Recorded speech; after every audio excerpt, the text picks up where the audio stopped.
Welcome back to the channel, everyone. Davey Deathray here, and not just welcome back to the Davey Deathray channel, but welcome back to the horror show channel as well, because we got our guy Cecil Laird hanging out with us tonight. How are you doing, Cecil? It's been a minute, man. Yes, sir. Doing well, doing well. Thanks for getting her going here again. I was eager to get back in the saddle over here. Oh my gosh, I know we had a couple of these episodes like last fall, and they were really fun. And then everything gets crazy, you know. Everyone gets busy for different reasons. I know you're the kind of guy that's got like a gazillion irons in the fire all at once. So, and a million people to try to keep track of. I don't even want to know what that's like. Is it something like Minority Report, where it's just a bunch of screens with all the little projects? Is that, do you have synesthesia, Cecil? It comes out. What do you think I use this new widescreen monitor for? Yeah, it's essentially keeping track of all the different things. Yeah, there's 23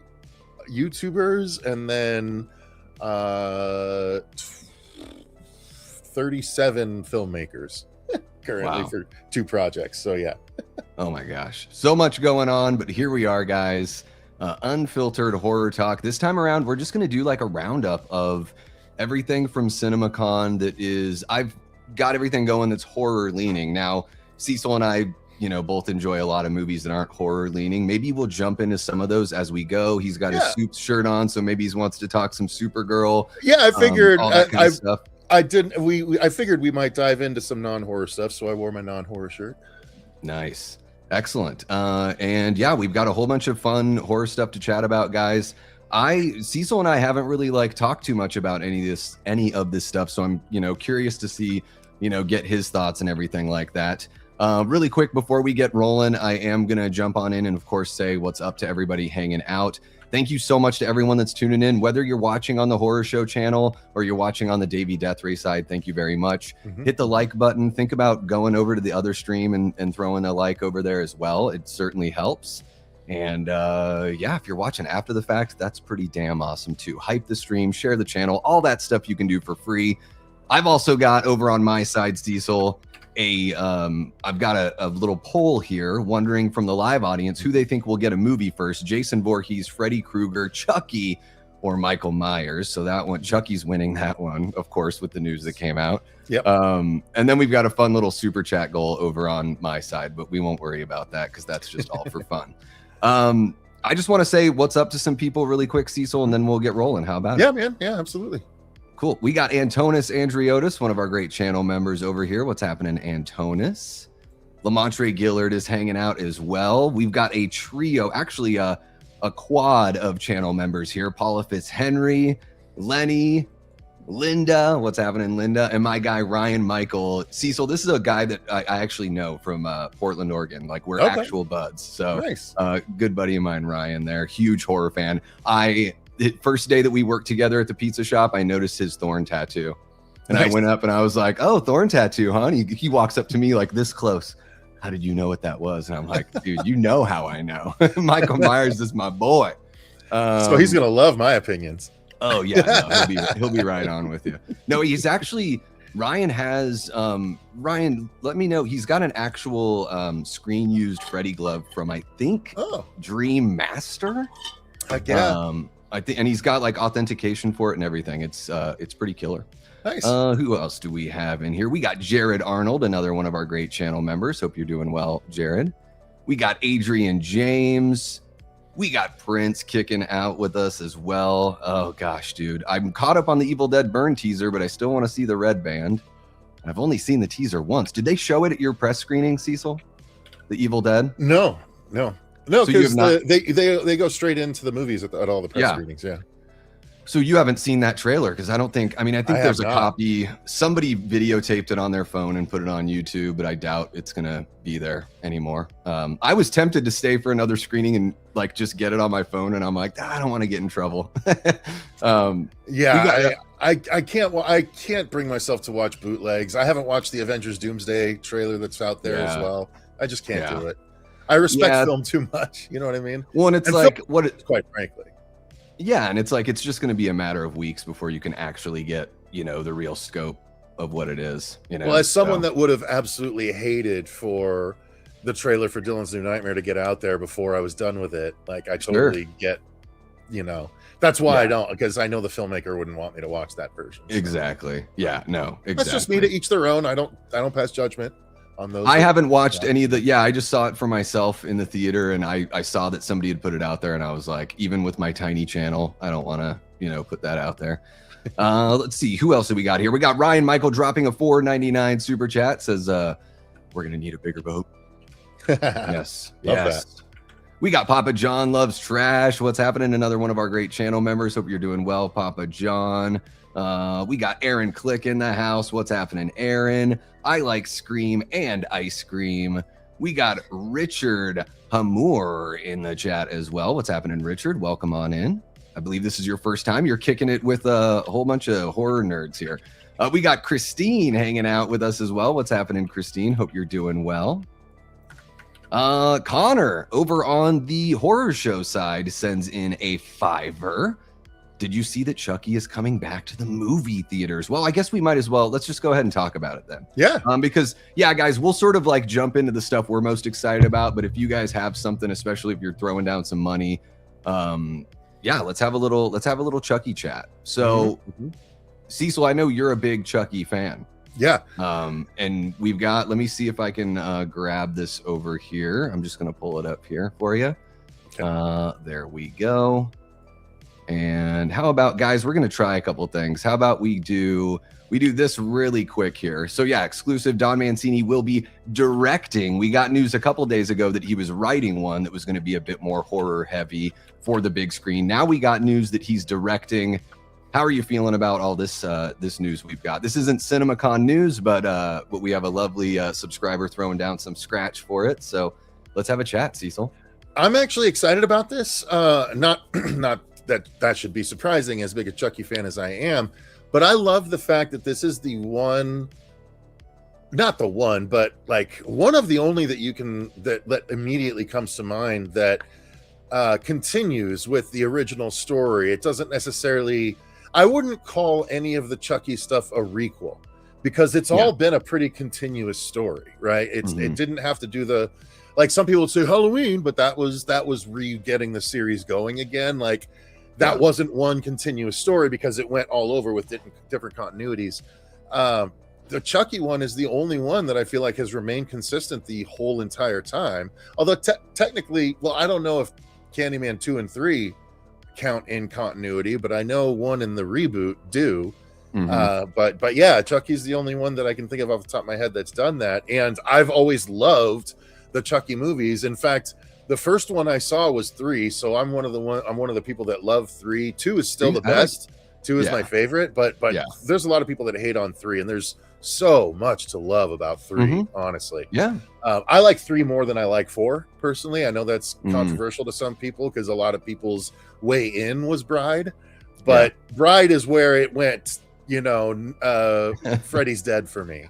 Like it went like it wasn't as bad as Freddy's Dead was, but it's where it went full like slapstick. No, like let's not worry about the horror anymore. It's all silly shit from here on out. But that's part of why I liked Don Mancini's own course correction with Curse of Chucky, where he went back. He kind of went back to the first, the sensibilities of the first movie, which I loved, and Fiona Dourif, bringing her in, and I absolutely love that.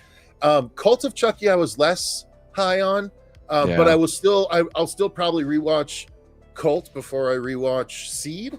I'd rewatch Bride before I rewatch. I should do a ranking at some point, quite frankly. You should, yeah. But then I watched the series, and I in fact have the Blu-ray set of the entire series, because it was on sale for like $30.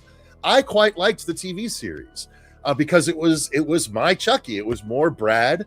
It was it was Fiona. It was Jennifer Tilly. It was a continuation of the story. It went a little weird again at times, but I actually thought the third season was the best, like the most enjoyable, with the most fun gore, the most fun overall story. Chucky, cruising around and stalking the White House.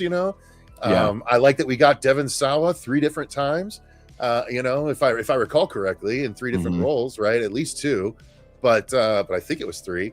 And and now we're going back to a movie.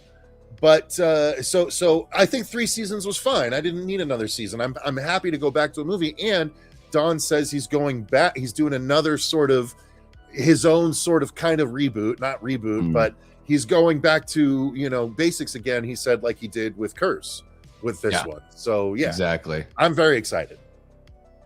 And how do you feel about him directing? I know, you know, like I would say Curse is the best one that he had. Curse, then Cult, then obviously Seed. Do you like that he's directing? Would you prefer that he just write and focus on that, and then maybe we bring in, you know, a different influence there on like the visual part of the storytelling? Or how do you feel about Curse that? And Cult?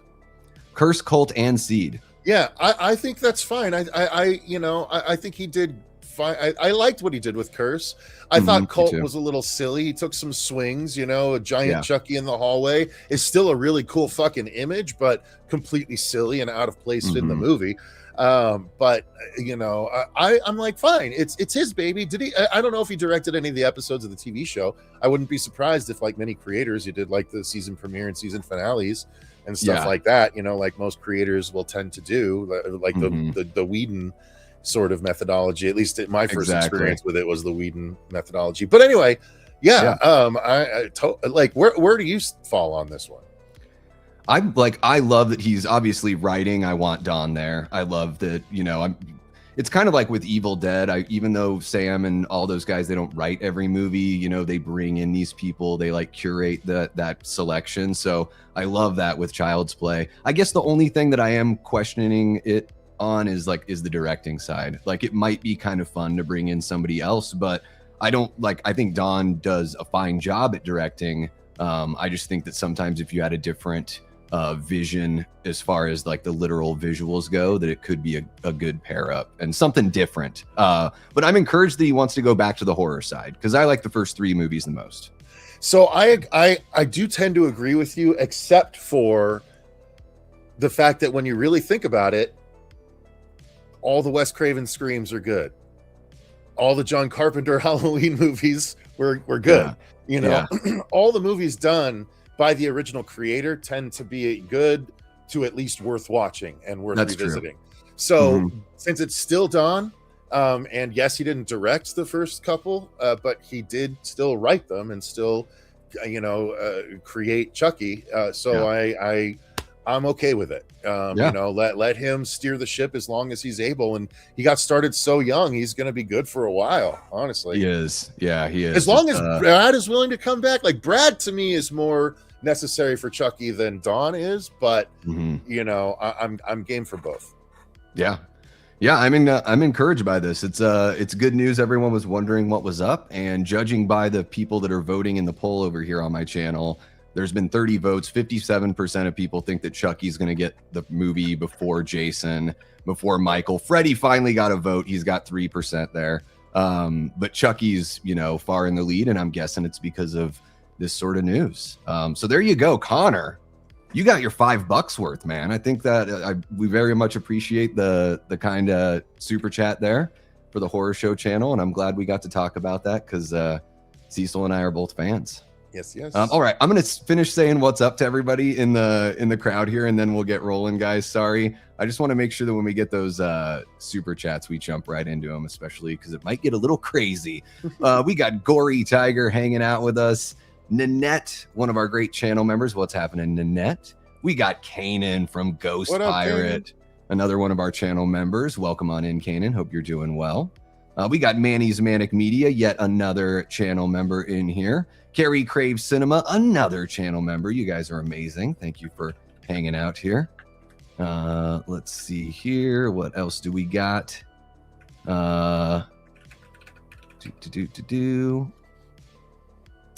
Who else do we have in here? We got Ben Grimm in the house, one of our great channel members. What's happening? Ben says he'll give a new Chucky a chance. He calls him Chunky. I think that's pretty cute. I like that. We got Steph, aka Skittles. What's happening, Steph? Welcome on in. We got Ryan dropping another $4.99 here. Can't wait for the new Chucky. Child's Play 2 is my favorite, and I agree. Number 3 is so overlooked and unnecessarily hated on. I agree. I think 3 is awesome. Dude, 3, any movie that finishes like, so Clifford with Martin Short and Child's Play 3 both end in a frighteningly nightmarish, roller coaster ride. So I'm gonna dig that anytime that's happening. We got JD hanging out, says in Don Mancini we trust. We got Cody Falk hanging out. What's happening, Cody? Welcome on in. We got Eli Cortez, one of our great channel members, and Death Squad mods. How are you doing, Eli? We're gonna put you to work tonight, my guy. Let's see here. I think we're all caught up. I think we are all set. Okay. Sweet. Cecil, let's dive in. Okay. And what we're going to do is we're going to start with, first off, I just saw this today. I wanted, before we jump into CinemaCon, CinemaCon, I wanted to throw this your way here. Let me grab it because I want to know how you feel about Lee Cronin saying that he wants to tackle Elm Street next. What do you think about this? It provided that he sticks with the lore, although I think you and I both know that in Elm Street, the lore is a little, sketchy here and there. But what do you think about this? Lee Cronin doing something in the Elm Street universe. I mean, he says that Freddy scared the hell out of him as a kid, and he wants to jump in and do something with your guy. Yeah, it's crazy. He's the first director that's ever said that he was a little shaped by Elm Street and wants to put his stamp on it. The very first one. And we've never heard it before. No, definitely not like every other director that, that starts hitting it big. I mean, who was the last one? Didn't they ask, fucking Cregger at one point? Didn't they ask? They've gotten everyone's thoughts on it, and they're all like, "Yeah, I'd do it." Sure. I'd be surprised if his answer was, "Nah." That's the more newsworthy thing, because it's like, who wouldn't want to put their hands on Freddy again? Yeah. For anyone on Davey's channel that didn't see it, on Super Bowl Sunday, we did something called the Tournament of Terror, where we did a bracket style tournament with 128 different horror entities. In unique horror entities, each entry. Freddy Krueger took the whole thing, and that included your Art the Clowns, your Michael Myerses, don't even say it. Your Pennywises, both Pennywises, all of these other characters lost to Freddy. Everyone loves Freddy. I don't think anyone can dispute that Freddy is the most popular horror icon of all time, even though he hasn't had a movie in such a long time. Here's the thing. I'd really love to stick to my guns and say more people would recognize a picture of Freddy Krueger on the street than Michael Myers, but after the recent trilogy, I don't know that would be the case anymore. I can't honestly say that I would throw my money behind that bet, but I would like to think so. Yeah, I mean, I think it's definitely arguable, right? Like, I don't think anyone leaves Freddy off the Mount Rushmore. Right. So I think a lot of people, he's in that conversation. So he's definitely, you could say he's the most, recognizable. How about, I mean, just specifically, because you were saying a lot of different filmmakers have, their names have been floated out, but just specifically with Lee Cronin, I'm not asking for a Mummy review. By the way, Cecil did a Mummy review that's up on the Horror Show channel if you guys want to check it out. But just, having freshly seen that, what do you think about his style, and do you think his visual style could work with something like Elm Street? I just want it so bad that you can't say anything. I know. I can't back anyone. No. So his sensibilities, I think, are good in as much as. So okay, actually, putting a few more brain cells to it than just, in passing. I would say that his sensibilities are actually, when it comes down to it, a franchise that is not terribly far off of Nightmare on Elm Street, as far as tone goes, I would say is Evil Dead, because there's some very serious, scary shit in there, but there tends to be, especially as the series goes on, a lot of silliness, especially in 2 and 3. But I feel like Lee kind of brought it back down to the more Evil Dead remake sort of tone, where there are funny lines at times, but overall it's a more scary representation. So I do feel like his sensibilities would actually fit Freddy pretty well, because there, in The Mummy, there were joking moments, you know, to relieve tension, and they hit in the audience. Like people reacted well, and they were good tension relieving moments, and that's the way humor should be used in good horror movies, and that's the way Freddy should be used in a good Freddy movie. So while yes, I would love to do it myself, as far as other directors stepping in, I do feel like Lee Cronin's sensibilities would fit it pretty well. Yeah, I really like his the way he goes from handheld cam to standard like dolly shots. The use of handheld cam and how close and personal he likes to get, I think, is like one of the things about his style that really stood out to me watching The Mummy. And I actually got some chuckles in some of the gory moments because they just pleased me that much. So I wasn't laughing at it. I didn't think the gore was funny, but I was like, oh, like that's pretty awesome. So all right, there we go. We got that out of the way, kids. Now we can really hop on to CinemaCon here. I had to pick Cecil's brain there on the Elm Street of it all. So we've got Godzilla Minus Zero with a teaser clip. It was pretty awesome. Let me bring that up here. I know you're a huge Godzilla fan, like for your life, right? Well, like so yes and no. Like my first Godzilla was 1985 Americanized version of that Godzilla.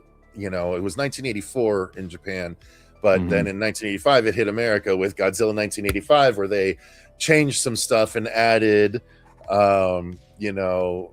what's the guy's name? The guy that narrates a bunch of shit. Oh my god. Oh, you're not talking about the original, because I'm thinking Raymond Burr. Because Raymond Burr. Yeah, that's is that who it is? Okay. Yeah, 1985. Right. I think it was. Yeah. Okay. They'll tell us in the chat. Yeah. But yeah, so that was the first one I ever watched, and that might have been my first exposure to anything kaiju. I don't remember anything else before that. I do remember seeing Land of the Lost as a kid, which was an old, a group of spaceship crash lands on a dinosaur planet, and it's claymation dinosaurs and shit like that. So if you want to count that, sure. But, Godzilla 1985 was my first experience with kaiju stuff and giant monsters, and it's one of my absolute favorite subgenres, right? My favorite subgenre of horror is creature features. My favorite subgenre of creature features is kaiju movies. So I love a new kaiju thing. I literally watched the new Monarch episode Thursday night, and it doesn't technically, it drops Thursday really late going into Friday. Technically it drops on Friday, but I love giant monster stuff so much that I'll stay up late and watch it on Thursday night, just because I have the legendary reboot in 2014. I was really excited about it. I liked Gareth Edwards quite a bit based on the Monsters movie that he made. But I would have liked it more if he had, I felt like Ian Malcolm, right? You would in the future you will have Godzilla in your Godzilla movies. Hello, that's kind of how I felt about that one. But Godzilla King of the Monsters, that legendary movie, is my favorite kaiju movie of all time. I gotta be careful with that. I love that movie. It's fantastic. So good. It's so good. It's the best. Some say it's the best movie ever made. But yeah, no, I love that. And the fact that that's part of what I'm excited about for Minus Zero. I'm hopeful that he brings in another kaiju into this Godzilla Minus universe. But even if he doesn't, I'll be fine, because Godzilla Minus One was incredible without that. Yeah. However, so I am a big Godzilla fan considering all of that, but I've never seen like all of the Japanese movies, because the rubber monster thing, just I can't really get behind that. Even Shin Godzilla is a little tough for me. Dude, I walked out. Out of Shin Godzilla. Dude, people battle for Shin Godzilla. They put on armor for Shin Godzilla. It's crazy. Was putting me to sleep. It wasn't. I was like, "What about this is entertaining?" He looks dumb. I don't know. It was very, very weird to me. I was like, "Is this supposed to be a comedy?" I had a really tough time telling. But yeah, I mean, everything we're seeing here from Godzilla Minus Zero looks amazing. I mean, Godzilla, that was one of the first ones that I think I went and saw with you at a press screening. Or no, we actually went independently because they did like a night before IMAX thing, I think, where we went and watched it like the night before. Yeah, man, so emotional. Really, really awesome. I mean, you know, it's one of those movies that will make you cry or make you try to cry. And dude, I think Godzilla looks even better here from what we're seeing in the new trailer. Yeah. I love that the director's coming back. I love having a VFX guy directing a movie like this. And I mean, we don't know much of we don't know the story really. But what we see from the teaser is exciting. Yeah, well, I mean, again, the director who is also the special effects head, he and the writer, right? I think he writes it too. But he knows what he's doing. He knows how to shoot the movie to work to the special effects benefit. So that's what's amazing. Like, there's only one shot of Godzilla in the entirety of -1 that I'm like, and it's kind of he's like a little far away, stepping into the water at one point. Yep, I totally know what you're talking about. Yeah, he has a little bit of jank going into the water. And he's like, he's moving like robot, you know, like he doesn't really look like alive. But every other bit, and especially like the opening scene of -1 is like the best single scene in any Godzilla movie. Save, I got to be honest, King Ghidorah going after 11 in King of the Monsters when she's in the skyscraper. That shit was nightmare fuel for me, even when I was seeing it like in my 30s. Like, it was freaked me the fuck out, because that I've had nightmares about Godzilla and giant monsters since I was a kid, and that was that was a literal visual representation of nightmares that I've had trying to hide from kaiju in buildings, around buildings. Oh my gosh. And so yeah, I'm way on board for all of this stuff. But yeah, the opening of that Godzilla -1, the dinosaur aspect of Godzilla was so fucking kick-ass. He's literally actually scary in that movie. Yeah, and I mean, even this shot right here is from the first film, and it's just, I mean, bearing down on the little shit there, and he looks amazing. It looks photoreal to me. And you're getting those Jaws vibes there. So yeah, I'm curious to see how they expand the lore. You know, like you're saying, do they introduce any other monsters? What's up with Chicky that's got the eye patch now? Did she get infected with something, or did something happen to her at the end of the other movie? Is she gonna play a part in, you know, one of the, you know, a bigger part of the storyline here, as far as like maybe another monster showing up? I don't know, but I am for it. And man, he dwarfs the Statue of Liberty. I know we don't get the full shot, but you get a little hint of what the scope is, and it's like, oh man. Yeah, I saw some article that showed the size difference between -1 and -0. And in -1, he was like 3 or 4 stories tall, technically. No, maybe not 3 or 4, maybe like 10 or something. But in this one, he's like 3 times as tall. So he's 3 times the size. So that's why he dwarfs the Statue of Liberty in this one. Like, the side-by-side comparison was crazy. I was like, oh shit, okay, they're letting him, you know, they're letting his monster grow. Yes. I love it. I love seeing the old Toho logo. I love that they're like in control of, you know, that they get to do something maybe a little more, you know, obviously as grounded as you can be with Godzilla, right? But then it is cool that the legendary version exists as well, because I see those movies as the rubber monster movies from the 70s, but with really good budgets, because they play out very similarly. It's like 15 people trying to figure out in a boardroom like how they're going to defeat Godzilla, right? It's like that, you know, they try 3 plans that don't work, the 4th one works, you know. It's like, yes and no. That's part of why I liked -1, is because it was a focused story about one dude and his family, instead of like every other Japanese Godzilla movie I've seen. There's always a government presence, and like we have to cut to boardrooms, and what are we gonna do, and blah blah blah. And they even did that in the 98 Godzilla. You know, it's like I don't, that's not what's interesting. We've had that for 60 years now. Like when you show us a focused story, like you make us really connect with the protagonist, and have that sort of also help, you know, really hammer home the meaning of a Godzilla movie, You know, the whole reason behind them existing in the first place. It's just a fantastic. It just stands head and toes above the rest. And when you talk about Godzilla's atomic breath, I've never seen it represented as well as atomic-y as it was in -1. Oh, they put right down on the ground for it. It's amazing. Yeah. I mean, minus one was amazing. It's, you know, won an Academy Award for visual effects. The director and writer's name is Takashi Yamazaki. He is also the VFX guy, which is, you know, bringing in your own VFX house definitely makes it a lot more manageable on the budget. Before we jump to our next topic here, Cecil, I just want to grab a couple of these super chats here. We got Ryan Michael throwing down a $4.99. That's, hey, Freddie, leave them kids alone. There we go. A little funky Pink Floyd there, right? Is it Pink Floyd? Yeah, it is Pink Floyd. Thank you so much, Ryan. Really appreciate you. Jigsaw dropping a $5 says, you are all my children now, except for you. There you go. We got Jamie Hart jumping in, one of our great channel members, Death Squad Mods, our original moderator, folks. Miss Jamie Hart. Gotta say hi to Jamie. Make sure I'm not missing anything else. Antonis Andriotis, not as pumped as we are. Unfortunately, Don Mancini will plan to direct the new Chucky movie.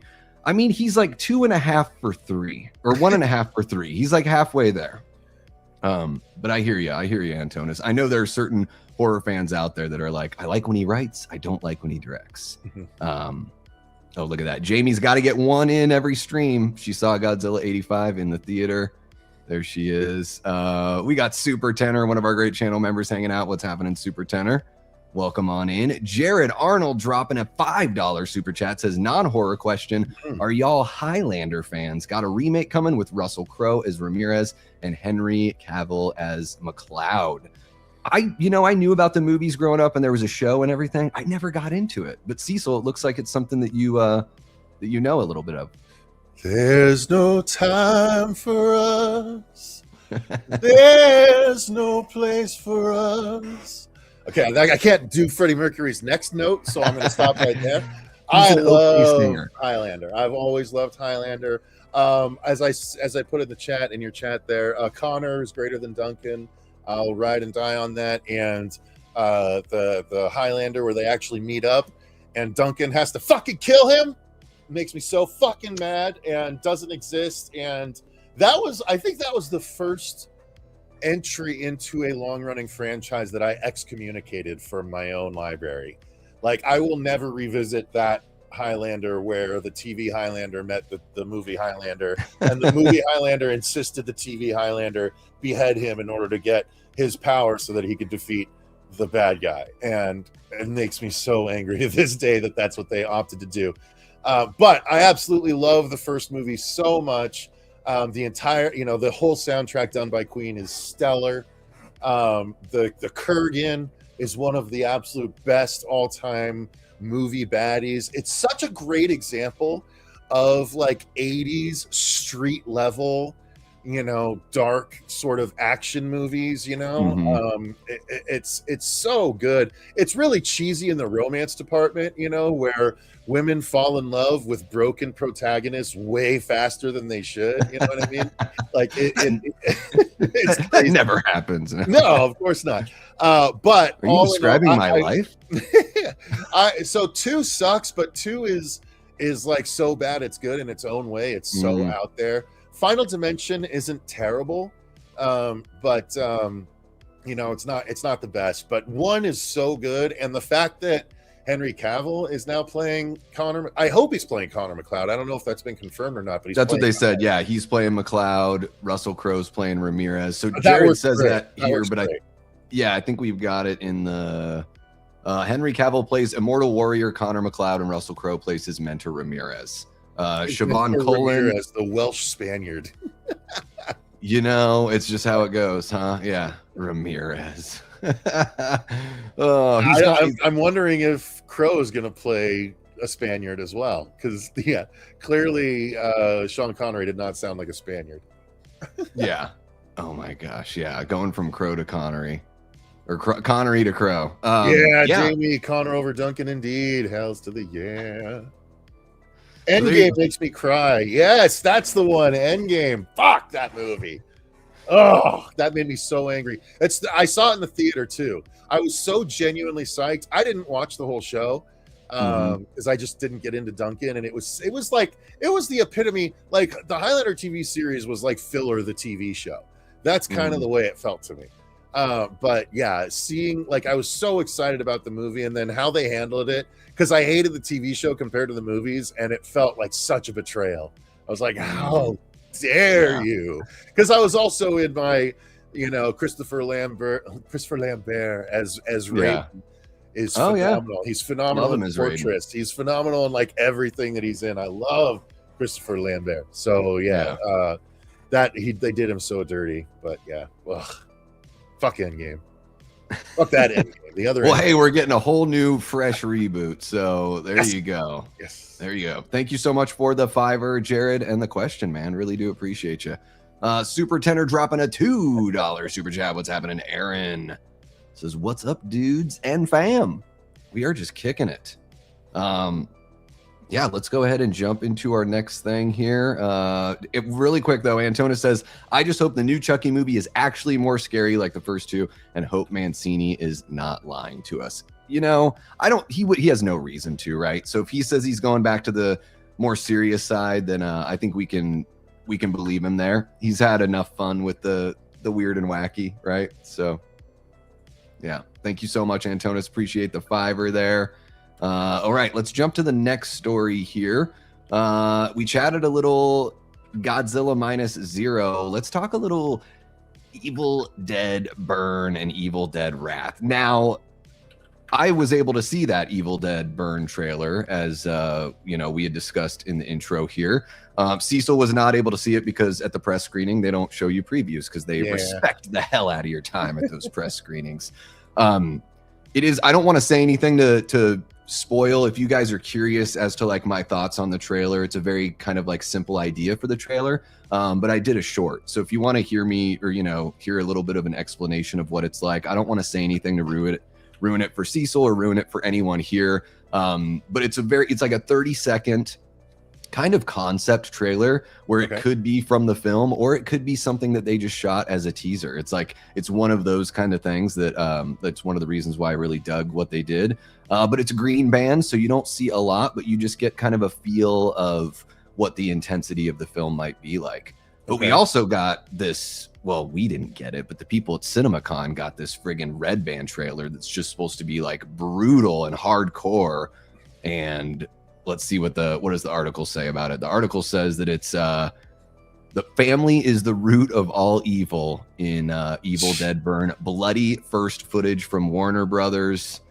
And they say here, while the film's plot has been kept under wraps until this point, a trailer unveiled today exclusively for those at the studio's CinemaCon panel in Las Vegas, that it's full of living dead, chainsaws, plenty of blood, fingers hacked off, and then it's a quote, "My sweet boy, I would give anything for us to be together again," and a sarcastic cheers to your perfect family. So yeah, I don't know. It looks pretty. I'll say this about the Evil Dead Burn teaser that I saw. It looks pretty damn chaotic, and we might be seeing, more Deadites than we're used to seeing. So it could get a little crazy here. They did just release a synopsis that's like, our female lead character goes to her in-laws, Deadite stuff ensues is basically the synopsis. It's really not giving us much, but what do you think about this one, Cecil, with them not only, it's 3 months away, less than 3 months away, and they actually upped the release date. Originally it was supposed to be July 24th, but with the trailer they said July 10th. Well, and didn't they say that Wrath is actually coming in 2027, not 2028? So they initially did. Let me just push it on over here. So yeah, Sam Raimi had said here, let's see here. So Sam Raimi had said it was announced for 2027, and like an hour after, he must have said the wrong date, or because an hour later they're like, no, it's actually April 7th, 2028. So pretty much, 2 years away here, which I'm okay with, because to me it sort of says like they're not in a rush to get the next one done, that they're feeling pretty good about this one. I also find it encouraging that they bumped up the release a couple weeks, because that to me says that they're like, man, we're seeming to catch a lot of buzz. Let's get this thing out sooner. They did the same thing with Scary Movie 6 as well. Is it that, or were they up against something in their other date? That could be it too, because July 24th, that's prime blockbuster. Yeah. I mean, that whole month is kind of crazy. So I don't know all the movies that are coming out on that date, but it could be something like that with Burn. Yeah. Go ahead. What I was just going to ask, like, what are your thoughts on all that? Them being so secretive, and then the second part of that, just them bumping it up. I mean, I guess we just talked about that, but what do you think of Evil Dead Burn, Cecil? I think it's going to be an Evil Dead movie. Like, while the series itself is, really solid, it's also very repetitive. Sure. The same thing happens in every movie, which, okay, yeah, that you can say that about every horror franchise. Yeah. Final Destination, Freddy, Jason, Michael Myers, like any of that stuff, same thing keeps happening. So yeah, I can't really hate on it for that. People seem to like Deadites and how they are. My question is, because Rise was supposed to be the third Necronomicon. So which Necronomicon, which story are these going to continue? Yeah. Right? Because there's how did it break up? The one in Burn was one, the one in the remake was one, and then the one in the original series is one. Is that what it is? Yeah. So they 1, 2, and Army of Darkness, those are all the same book, even though the design changes a little bit in the series, but those are all the same book. And then 2013 and then Rise. Right. So, and they confirmed that that's it. There's like 3 in the universe. So I don't know if they're going to expand on that. But what happened to the book at the end of Rise again? Is it just left in the apartment building? Did the apartment building collapse? I can't remember how it ended. I don't know what happens to the book exactly. It might just, I think it's just in the one kid's room, the DJ. Okay. With the records and everything. Because really what happens at the end of that movie is the spirit ends up, the demon goes into the girl from the beginning of the film that takes it out to her little trip to the cabin with her friends. It'd be a real easy thing to do the homage the beginning of Bride of Chucky and have it be in a police evidence lockup or something, and someone goes and gets it. But at the very least, if it is that Necronomicon, they'll have to say, the person that has it, be like, yeah, I got this from a cop that sold it to me or some shit like that. You know what I mean? Yeah. Like, I wonder if they're going to address which one it is or not. I mean, you would imagine we'd see the book, right? So I figure we're going to figure out, and then that'll put it like in a place and time. Because we don't know what era this is in or anything. It was too difficult to tell from the teaser that I saw. There's nothing in the teaser that gives it away of what era it could be. So, I kind of like that about the teaser as well. But yeah, it's, you could even do something. It could be like Hellraiser or something where it's like there's a cleanup crew, at the demolition site for the building, and they find the shit, like it could be something as silly as that. But I'm really looking forward to this. Obviously, I know we don't know very much, but I want to pore over every detail of this teaser. And then I really want that Red Band trailer, because I've seen people describe it. I'm, scrolling through social media. I've never scrolled so fast in my life trying to get away from that shit. Because I imagine they'll drop it by Sunday. God, I hope so. But you never know. Remember when Hokum's trailer came out and it was only in front of 2 different Neon movies, and it wasn't online for months, and that was just like a teaser. That kind of blew my mind. Yeah, no, it happens sometimes, but I don't know. I feel like with the Mummy and everything, since people are already seeing it for the Mummy, I don't know. Maybe you're right. Maybe you're right. They should just drop it. Maybe the CinemaCon one they'll hold off on for a little bit to give those people that privy, but they should. I figured that the regular teaser would have dropped today. Passengers just did that too. Were they held off on dropping the trailer? Oh, Passenger. Yeah, they gave. They sent a few of us a trailer to react to, but have they not released that online yet? Oh, they finally released the one that actually shows the story, right? Because forever we had that teaser that's just the 2 dudes, which.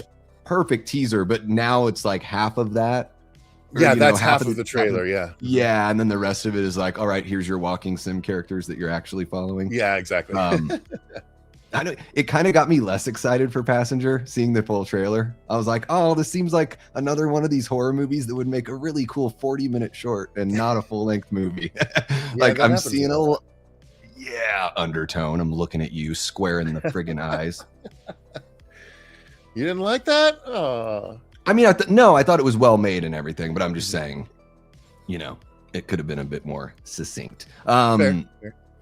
Yeah, so Evil Dead Burn this July 10th, so mark your calendars there. And then Evil Dead Wrath, April of 2028. So we'll be talking Evil Dead for quite some time. And yeah, excited about that. Let's see what else we got going on here. Oh, we are going to get to Resident Evil. I see somebody talking about that there. Joel from Dark Room Reviews. Welcome on in, Joel. Let's go ahead and hit it right now. Why not? Why the heck not? Hit it. I'm very curious to get your thoughts on this now that we've got a little more info on this one, Cecil. But yeah, let's have a chat about, here, I'll just put it up on the big screen there for a moment. We finally got a synopsis here. Zach Cregger was true to his word. He is not following the video game lore, at least not following a storyline that we know of. You know, it looks like they did a first look here, and we've got, I'll just read the little blurb here. A trailer played for the room only suggests that this will be a compelling watch for fans of Cregger's past work. It introduces Austin Abrams, who you will know from Weapons, as a young man trudging through a snowy night and up to a dark, empty house. He had a problem on the road, he says, and wants to use the phone. Calling his girlfriend, he says, quote, some things have happened and he's in a seriously fucked up situation and we might not get to talk to each other again. So that sounds like he could just be some sort of low-life criminal like he was in Weapons. Yeah. Or it is the zombie situation. But I'm so curious with this one, Cecil. I feel like it's something we probably talked about in one of our earlier episodes. But you know, you're not only a horror film fan, but a video game fan as well. Mm-hmm. How are you feeling about Cregger doing Resident Evil? I'm sort of like, why? Because it seems like he could kind of write his own ticket at this point. Maybe he's just really passionate. But then my second question is, if you're going to make your own zombie movie, why make a Resident Evil one? Why not just make your own zombie movie? Well, not only that, if you're taking the reins of Resident Evil, which has had so many iterations at this point, why on earth are you gonna do it? Like, I heard someone that he approached to work on the movie was like, it was the dude that's in I'm pretty sure it's the dude that was in Cobra Kai, the bigger guy that's in this one now too. He said that Zach approached him to be in the movie, and he's just like, I don't know, those Resident Evil movies seem like, you know, kind of cheesy and stuff. And he's just like, I'm not making a Resident Evil movie, I'm making a Zach Cregger movie. I was like, oh fuck, here we go. Yeah. Like, this dude's already sniffed his own glue. But you know, like it's, you know, he's drinking the Weapons tea. You know, I like that he's confident, and I'm sure it'll be interesting. But once again, it's not going to be the story of the game. He said that. It's not to say it's not going to be good or scary in its own way. He does know how to make certain scary situations, but the last act inevitably is going to go off the rails in some way, shape, or form. And the mileage may vary as far as how much you like it. I did not like the last act of Barbarian, but I did like the last act of Weapons. So, you know, I don't know what to expect. I'm bummed that it's still not the original game, but, you know, since it is Zach Cregger, at least I know it's going to be different. So yeah, I have to at least like that about it.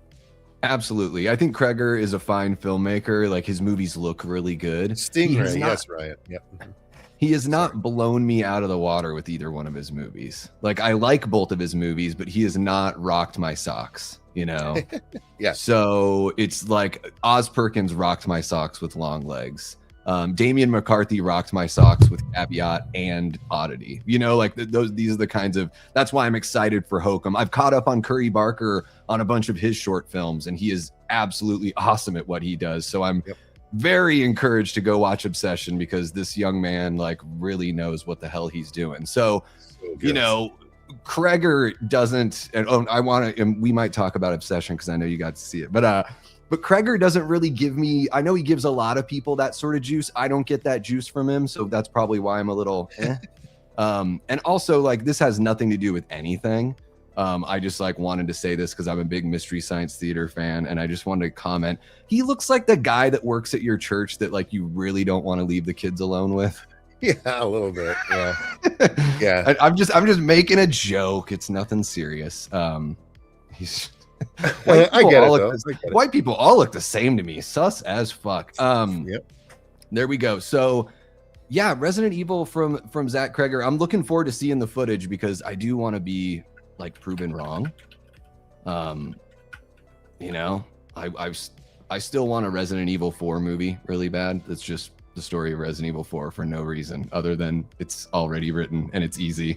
I actually don't think the 4 story is that interesting. Like I'd take 1, 2, or even Code Veronica over 4's story, to be honest with you. I never liked the Las Plagas shit. Well, and it's like, well, and that's the thing. But I think if you just want to do a one-off, that's the cool thing is like, Umbrella's involved tangentially in 4, but it's such, you know, you don't have to build up Umbrella lore if you don't want to. Sure. You know. Sure, but I hear what you're saying. I do. That's a good. I think that'd be a good departure movie after we get 1 or 2 of what should be the mainline story. You know what I mean? Yeah, it's basically Die Hard in Spain, right? Yeah. All right, let's see what we got here next. There you go. You guys got your Resident Evil, fix. How do you like the new game, Cecil? I finished it. It was fantastic. It was great. I liked it. So I don't know that I liked it. Okay, let me say this. I might have had more scary fun in 7, but 9 was an overall better game. Like it was solid through the whole thing. There wasn't. Resident Evil tends to have a slump of a final act sometimes. This one I did not feel that way because the final act is when you go back to Raccoon City. So everything else they did ahead of time was very Resident Evil, but very well done Resident Evil. Very, scary creature Resident Evil. Back to the old school zombie setup instead of all the, variations and everything. Not the crazy hick family. It's like old school zombie shit, So they take it was fantastic. In the new one. When I watch people play, I'm like, oh my God, how many headshots do you need to hit on these fuckers? Yeah, they do. I want to jump into some stuff that I'm excited about, but before we do that, let's jump into something I'm not excited about, and because I want to know what you feel about this. We're getting, even though we didn't ask for it, we are getting another Insidious movie. Out of the Further. It looks to be kind of like your extension of Insidious, but also bringing in a lot of that kind of Nightmare on Elm Street sort of thing, which again is just like, why don't 16 years without Freddy, let's friggin' go. It's like we're getting as close as we can without actually getting there. Always great to see Lynn Shay involved. I really like her quite a bit. That's another connection to the Elm Street series, of course, right there. 2 connections, I guess, that she brings to the series, right? Sure. And then I just don't. I have a tough time getting excited for these Insidious movies. I like the first 2. And I just sort of backed off because they're all just sort of samey. But is this one bringing a little something that interests you, or how do you feel about this series, Cecil? Unfortunately, so this looked to me to be look. I mean, so it's a greatest hits. It's all the demons from the past movies. You can even look. I'd never even looked that closely at this image. So you can see it's the old woman, or I guess technically the I don't want to use the wrong term. The trans character that it was the guy that was dressed as the old woman. And then the spiky hand is the red-faced demon, and then the key hand is from the Key movie. So like it's all of I saw someone say it's the Avengers of the Insidious movies. Oh my God. and I'm kind of getting down on Insidious and everything. It is great that these huge franchises exist that are like mainstream. They bring a lot of people into horror. Not everyone are, meant to be diehard horror fans, but if these movies can bring some people in and create some new fans and all that kind of stuff, then I don't want to slag them off too much. But I have a tough time getting excited. I'm like The Conjuring and Insidious. I can't tell the difference. Like, ¿cuál es la diferencia at this point? I have a tough time. Yeah, they were riding a similar wave at the time. I like Conjuring better personally, but 3 really was rough for The Conjuring. But I quite like 1, 2, and 4. So I'm about that. 1 and 2 are 2 of my favorite horror movies, like 2 of the best paranormal horror movies there are. So. Yeah, there's some good stuff out there in the franchise for sure, but yeah, it's a little overrun here at this point. Let's see what you guys are saying here. I enjoy the Insidious franchise over The Conjuring. It goes a little bit harder, doesn't it? I would say. Yeah. Conjuring's the really safe stuff right there. Well, I don't know. I think the scares are better in the Conjuring movies. Personally. I might have only seen the first 2. Wait, have I seen? Because one of those Annabelle movies is supposed to be really good, right? That's what I. 2 and 3. 2 and 3 are good. Okay. The first one sucks. Same with Ouija. I think Ouija 2 was good. I don't remember if there's a third Ouija, but yeah, 2 was good. 1 sucked. Yeah, I skipped 1. I just watched the Origin of Evil. I'm like, I'll just watch the Flanagan one. Like, what am I doing here? Yeah, that's definitely the better one. It's a rare case of the second one being like far better. JD, we will talk about Ice Cream Man here in a second because I don't think Cecil and I have talked about that yet. Mm-mm. So that's coming up. That's coming up here very soon. We did have, they showed some werewolf footage. They showed a trailer at CinemaCon. Interesting. We don't have much info on it. Let me grab, where did that go? There it is. And let me just pull them on up here. So the werewolf trailer unveiled as Focus Features touts Robert Eggers' quote, most terrifying motion picture yet. Oh, good, because none of the others have been scary. So not even The Witch. The Witch is the closest to it, but yeah, I don't remember ever actually getting like really scared in The Witch. Yeah, I would say the Witch is his movie that made me feel the most uncomfortable for sure. I had the Lighthouse. I hated The Lighthouse. Fuck that movie. Like, The Lighthouse was just total mindfuck. Like, I don't even know. It's one of these movies that's like, how do you make heads or tails with it? Like, that was Smell Your Own Farts, the movie. I was not a fan of that. I need to think. I should do a list of Smell Your Own Farts, the movie.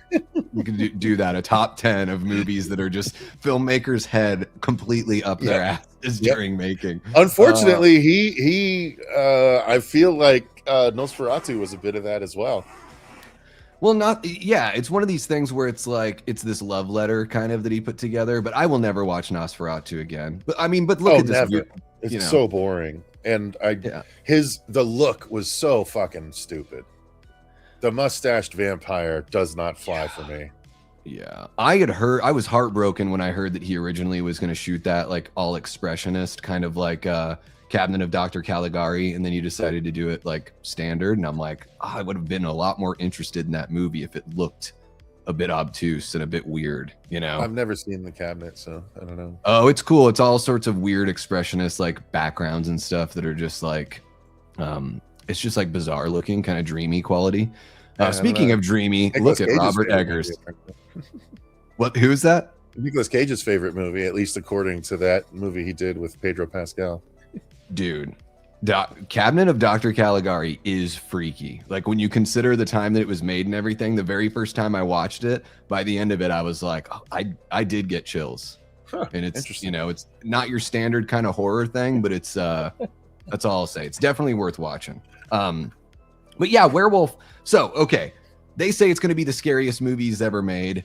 The thing I'm most excited about here, and I was like, I ripped on this performer for a long time, Aaron Taylor Johnson, but he was like my favorite part of Nosferatu. So I'm super pumped that he's actually getting the lead here in Werewolf. And I've never, excuse me, I believe it's Werewolf. Yeah, Werewolf and or Werewolf. Werewolf. It would be cool if they just took the vowels out, and then he would be like a emo band from like the 2010s. Werewolf. Yeah. But yeah, this one, I've never fallen in love with like werewolf movies before. I've never really had like my phase of werewolf movies. I don't know if this is the kind of movie that would kick that into high gear, but you know, I'm hoping that it's something a bit more, well, a lot more visceral than Nosferatu was, anyways, which just kind of bored me a little bit. I feel like it's been a long time since we've had a good werewolf movie. Yeah. I mean, I can't remember the last one, to be honest with you. Is Dog Soldiers the last good werewolf movie? God, that's in the 90s. I hope not. Wasn't that 90s or was that early 2000s? Very early 2000s, I think. Maybe you're right. That and like Ginger Snaps were right around like 2000, and those are both pretty damn good, I think. Same with Bad Moon. Or no, Bad Moon was a bit older. I think Bad Moon might have been 90s. But it's been a while. I mean, I liked the Underworld movies when I was growing up because I didn't know any better, and the CG doesn't really hold up a lot. But I like the upright werewolf look. Like, I think that's the scariest. I think my first werewolf movie in the theater was American Werewolf in Paris. So I actually quite like that one. What a soundtrack, right? Oh my God. That Bush song was everywhere and I still love it. But yeah, my favorite werewolf, I think, is the giant werewolf from like the fourth Underworld movie. The one that's like 3 stories tall. And was like, they could get bigger. Oh my God. I don't even want to know what it'd be like to face that thing. Fuck. Yeah. I'm running and it like takes 3 steps and it's caught me. Yeah, it is. So I saw the first 2 Underworlds. I never went further than that. Oh, really? Okay. Yeah, and I just recently watched, like, I revisited The Howling and the original American Werewolf in London, because I was on a stream where we were talking about movies from '81. So I had revisited those for the first time in like 30 years. Dude, The Howling. Yeah, sorry. Go ahead. I don't mean. I was just gonna say that was pretty wild just to go back. It was almost like seeing him for the first time again. You know. The Howling is crazy good, but the Howling franchise, I put the Howling franchise up as one of the steepest drop-offs in quality from one episode to the next. The drop in quality from 1 to 2 is absolutely astounding, and I don't know if there's another franchise where there was as steep of a step down as that. I would love to, like, I feel like that's a great topic, to be honest with you, because there's like got to be a lot. Like, literally, like going from Hellraiser 2 to 3 or 3 to 4, some might say, you know, or Halloween going from 2.0 to Resurrection. That's a hell of a step down. That you know is what I pretty mean? Bad. Like I feel like that's a fun discussion. Throw if you guys can think of any off the top of your head, what is the biggest step down? Again, The Howling 1 to 2 is enormous. Like, it's funny. I always picture it as like when you're about to descend stairs and there's one that's like just way farther than you anticipate. No. You're just whoa. That's what I feel. And then didn't The Howling get to, at one point, the movie is called like Marsupials? It's like Howling 4 Marsupials or something like that. They're not even werewolves anymore. Dude, yeah, they have pouches and shit. Yeah, like they're literally kangaroo werewolves. They are kangaroo. I like that. But they're kangaroo. That is a really good guys. Oh God, that's a really good joke. Kangaroos. Yeah, what happened there? Did they like give it to Australians to make? They're like, I don't know. Werewolf. No, dude, the worst one is I think 6, where it's just a clip show. It's literally just people in a bar and they just show clips of all of their other movies. There's I think like 15 minutes of original material, and it's all just people in a bar talking about this shit. It's the fucking worst. Dude. Again, I feel like a good discussion would also be the absolute worst entry in any franchise. Yeah, that's got to be up there, dude. Right up there with Silent Night, Deadly Night 2. Which does this. Yeah, same kind of thing. Mm-hmm. Devil's Rejects to 3 from Hell is what Moni's saying here on a big step down. That's fair. That's actually fair. 3 from Hell is such dog shit. That's actually a really fair comparison. Jaws dropped off after the first big time. I think the second movie is quality. Yeah, I get what you're saying. To me, the original, to me and Cecil, the original Jaws is the greatest film of all time. So it's going to be a drop. I still think Jaws 2 does a damn good job when it's competing with the best film of all time. Some might say arguably. 2 to 3 or even 3 to 4, but I got to be honest, I love all of them, so I can't honestly. And dude, my hot take is I would take Revenge over 3 if I had to. Yeah, I honestly really liked Revenge a lot. It has some of the coolest like individual bits. I think the score is fantastic. I think the dream that Ellen Brody has when she's out swimming alone in the blue water and she gets attacked is terrifying. I think the banana boat scene is still terrifying to this day. Like, yes, it's a giant fucking rubber mechanical shark, but that banana boat scene is fucking terrifying. And again, as someone that grew up wanting to be a marine biologist, I mostly because of the original Jaws, the scenes where they're in the sub down there and the shark fucking bumps up into them and shit, that was thrilling to me. That whole chase scene through the wreck when it's going after Mike, and it's like busting through and it hits the ladder as he's got to ride his air tank up and shit. Like, there's so many good individual moments in that movie. I don't know. I've never really quite understood the hatred for it.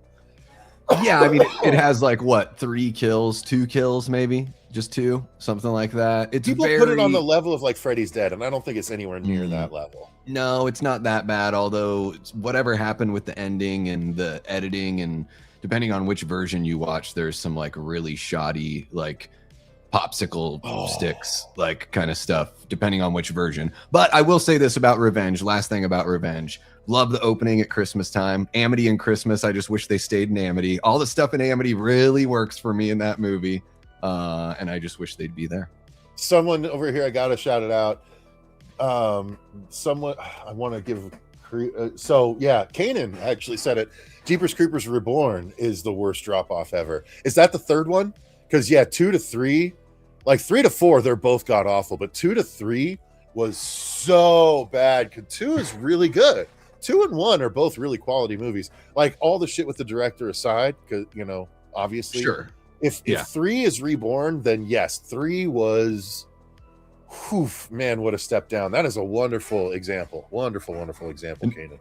I stopped after the first 2 because I never heard anything good about anything. They shot most of 3 during the day, and it looks fucking terrible because of it. JD says Hellraiser took a nosedive after 2. I think 3's really fun, but I get it. It's like, the club scene is worth it alone. I mean, worth the price of entry. Yeah, and it's just fun. Like, I actually prefer 3 to 2.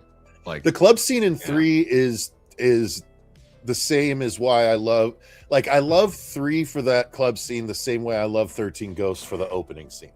Yeah.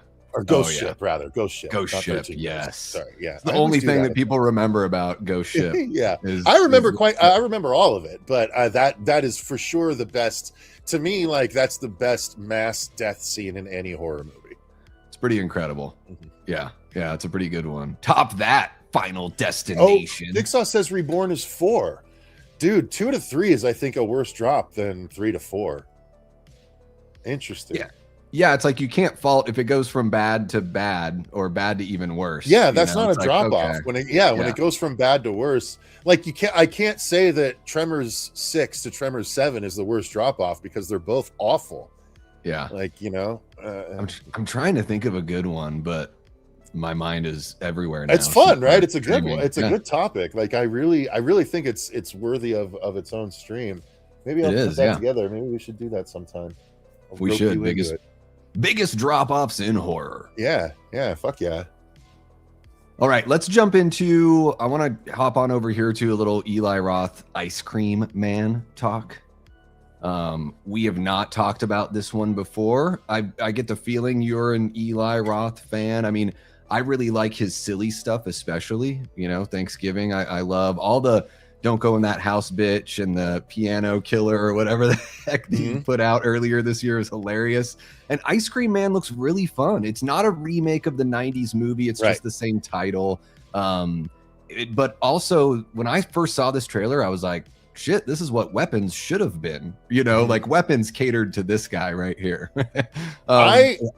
Give me your thoughts. Yeah, I love the idea. Yeah, like you said, I'm a big Eli Roth fan. Outside of Knock Knock, Knock Knock can go piss up a rope. I cannot ever watch that movie again. It's just dog shit. Like if every director has one really bad one, it's Knock Knock for Eli Roth. But I really dug Thanksgiving. I loved Cabin Fever. I liked Hostel well enough. So this makes me excited. And I don't know if I'm the only one that is putting this together, but I'm pretty sure Clint Howard is going to be in this at some point, because he said a couple of years ago somewhere, like someone brought up the Ice Cream Man to him, and he's like, "We're doing a new one," and like he's like, "It's not going to be related to the old one, but we're doing a new one," and I was like, "Oh," and then nothing. We haven't heard anything. We haven't heard him talk about it since. So I have a feeling Eli was like, "Yo, shut the fuck up. You know, it's going to be a surprise," because he hasn't mentioned it since. So I believe that he is in this movie, and it'll be a surprise. But I saw someone else talk about it online. Someone say, in the age of viral marketing, where you have people going to baseball games and just standing there smiling, if they don't have across the country a few fucking ice cream trucks going out there and just fucking scaring people, you know, or handing out, you know, bloody skull ice cream, you know, shit like that, they're really missing out. And if Clint Howard isn't driving one of those, that's an even bigger miss. Yeah, they did have, let me see if I can find it right while we're on here, because Kanan says, yeah, Clint Howard is producing, I believe, as well. Okay, cool. Yep. Well, and so what I heard also with the Clint Howard thing is that they're planning a sequel to the original Ice Cream Man. So that's what I've heard through Bloody Disgusting, that he's been in talks to do a sequel. That doesn't mean that he wouldn't be popping up somewhere in here, although the two are supposed to be unrelated, but I still think it would be fun if he ended up in there. They did something at CinemaCon where they actually had, let me see if I can pull it up here. Okay, I'm going to grab this. There we go. And there we are. So this is, they actually did do a pop-up here. So catch Eli Roth as he kicks off CinemaCon in Las Vegas. Swing by the ice cream truck for some killer swag and a photo to die for. So it seems like they even have like a map down here where it's like they kind of told you where the truck was going to be. So I'm totally on board with what you're talking about, Cecil. I think that's a great, you know, viral idea. Like, you know, I mean, the idea of a killer ice cream truck guy it's like surprising that it hasn't been done since, because that was like late 80s or very, very, very early 90s. You know what I mean? I think it was like 93. Yeah, 93, 94. And then, I mean, this version of it too, you know, kind of going with the whole, I'll just bring up the poster there as we finish chatting about it, to where he's like possessing the children instead, you know, he's cutting Gladys's line. He's just like, you know what, enough of this shit, enough of keeping him in the basement. No, you just give him the ice cream and make him go batshit. Yeah, that's what it seemed like to me too. Yeah, a little bit of like Cooties kind of vibes in there as well. Yeah. You know, so I'm looking forward to it, because I like when Eli is just like silly and fun. I like, to me, that's when it feels like his most genuine self as a creator. He's not trying to like become one of the big dogs. He's just like writing love letters. And it's a good way to put it. Yeah, he tends to, he more so than any other director feels like the guy that just is making on a big budget level and thoroughly enjoying making his version of the movies you'd see on Up All Night. Yeah, like just all the different Up All Night movies. Like you could legitimately nowadays, if Up All Night was still going, which interestingly enough, Roku channel just relaunched Up All Night with whatever her name is, I can't remember. Rhonda Shear, yeah, which is interesting because Kings of Horror was advertising her doing her Up All Night thing on the Kings of Horror channel, but that's been nixed, I guess, because I haven't heard shit about her on Kings of Horror anymore. Now it's just this, so I'm guessing she jumped ship to a bigger thing. But she could legitimately do a whole show and just focus on Eli Roth, and it would absolutely feel like the old Up All Night, you know, Saturday nights felt like. I loved Saturday Night Up All Night. Gilbert Gottfried was my guy. Like I watched all the Gilbert Gottfried era. That shit growing up as a kid, that was so, because my parents were asleep all the time. Very easy to throw that shit on the big screen in the living room and just absorb all that horror, dude. It was so good. Dude, I got ushered in with Rhonda. She was like one of my first crushes, you know. I was there for Gilbert as well. But yeah, Rhonda, I can't remember which buddy of mine it was. I was probably in 4th or 5th grade and, you know, having a sleepover or something, and we put on USA. And it was like one of the Toxic Avenger movies or something like that. So it was like, that's where I saw those the first time. Friday the 13th, Vampire Vixens from Venus. I don't know if anyone's ever seen that movie. A lot of these movies are like skin movies that they just took the, you know, like took the stuff out of.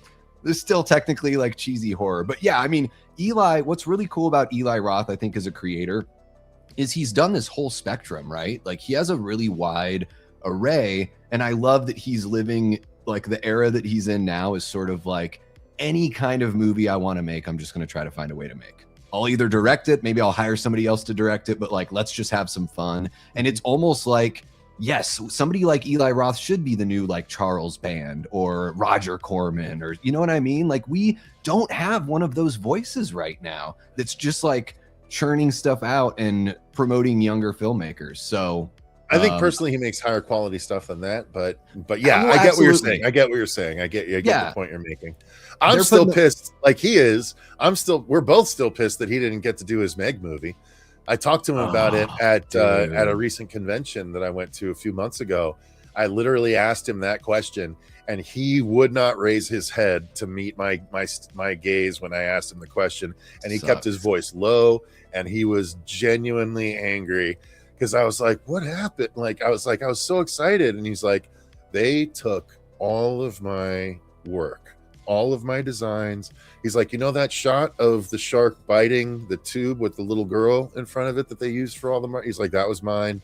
He's like, they took everything that I had prepared for it and gave it to, you know, whatever the other director's name was.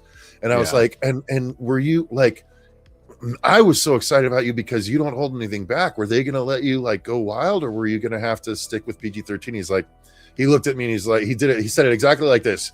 I'll give you the exact look. He went, they were going to let me go wild. I was like, fuck. he was like, the hurt was visible. He was so pissed still. It is. Yeah, it's one of those things, right? When you put that much work into it, it's got to be such a bummer. Like I just recently learned, maybe within the last year or so, that, you know, Nick Castle was doing all the pre-production work on Hook. That Hook was going to be Nick Castle's movie. And it was, at one point, Spielberg was in talks. I think there was another filmmaker. They were too busy. They couldn't do it. Nick steps in. It was like his dream project. He worked on it for, you know, I think a year or two. And then Spielberg was available, swooped back in after a bunch of pre-pro had been done and was like, yeah, I want to do that. So that was that. But that's one of those crazy stories of like, wow, we know Nick Castle as, you know, The Shape. He's also the director of Major Pain. And he's what's the other one that he did? He did The Last Starfighter. He directed that. But imagine if he had directed Hook. It would have been, it's one of those what ifs that's kind of wild to think about. Hook is one of my favorite movies growing up as a kid, like as much hate as it gets nowadays. So I wouldn't have it have been done any other way. Sure. But I get your desire being the well, and it might have been done the same way, but yeah, Spielberg is very, very good at using the camera and like, and apparently very on site. Like I saw a recent story that had a lot of footage showing that like he literally doesn't do storyboards. He shows up on the day and he's like, okay, I think it'd be good to go here, and then we'll move over here. And like, I saw him literally doing that in Jurassic Park, and I'm like, so he's this brilliant without planning? Like, oh my God. That's wild to me. That, yeah. I mean, some people are just incredibly gifted, right? It's like, you know, he made Jaws. Jaws would have buried most people. Oh, yeah. You know? Almost buried him, yeah. And he was like 25 or 26 when he made it, and it's just like, and he used that movie to write his ticket for the rest of his career, you know. But final cut because of Jaws. A 26-year-old director got final cut for the rest of his life. It's just incredible. Well, he created the summer blockbuster. Like shit, how could you not? You know, he's pretty all right. Continued it. You know, like Close Encounters, fucking. Oh my god, everything from then on. Jurassic Park. Oh E.T. my god, Jurassic Park is still the single greatest film going experience I can ever remember, and I saw it when I was 12. I think it was 12. If it came out before September in 93, summer. Yeah, I can't remember if it was before or after September though. So must have been 12 or 13. Yeah, I think June or July. Had to have been, right? Had to. Because I remember going into school and having all my binders and everything were all Jurassic Park themed. No, but it was also a huge theatrical experience because it was the first time they ever debuted DTS digital sound, where they had like where the theater fucking shook, like when that brachiosaur first like rips the branch off when they're goo goo gagaing at it the first time and it lands, it literally shook the theater like we take it for granted now, especially at like the IMAX and the Dolby, especially the Dolby theaters. Dude, we're used to it, but dude, that was the first time I remember a movie like really being put in the movie with the sound system. And at the time, if I recall, it was like it might have even been the debut of the little silver guy that flew around the theater, and you could like hear him like go and fix the little speaker back here, and then he flew over here and he's fixed the speaker. Oh, when they do the little intro or whatever. Yeah, the DTS, and he like turned it on and everything. Like I feel like that might have even debuted then too, but I could be wrong about that. But I know DTS digital sound debuted with Jurassic Park, and it was fucking incredible. And by the way, I'm hopeful that I'll get a similar sort of experience. Apparently, we're getting 3 or 4 4D theaters coming here this fall. Oh, sweet. Yeah, Scottsdale is going to be opening one in August. So I'm pumped to go to a 4D experience. Yeah. Yeah, I've not been to one of those. I got to get over there. Got to get to try the 4D. I got to have the seat shaken, you know. I caught the Mummy in the Dolby. That was pretty wild. Definitely shakes you around there. Yeah. Yeah, I don't know if you've seen these videos that have been like, I've seen some that have been popping up on Instagram where they show like Spielberg's camera setup.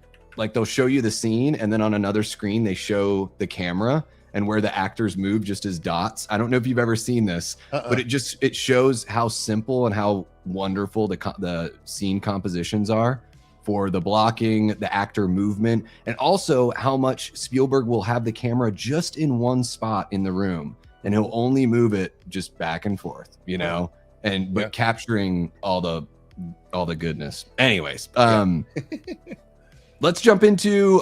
We've covered a lot, guys. I know we're going hour and a half. We're really not so bad here. Hour and a half. Ryan says yes. That was the beginning of the THX bot. Nice, cool.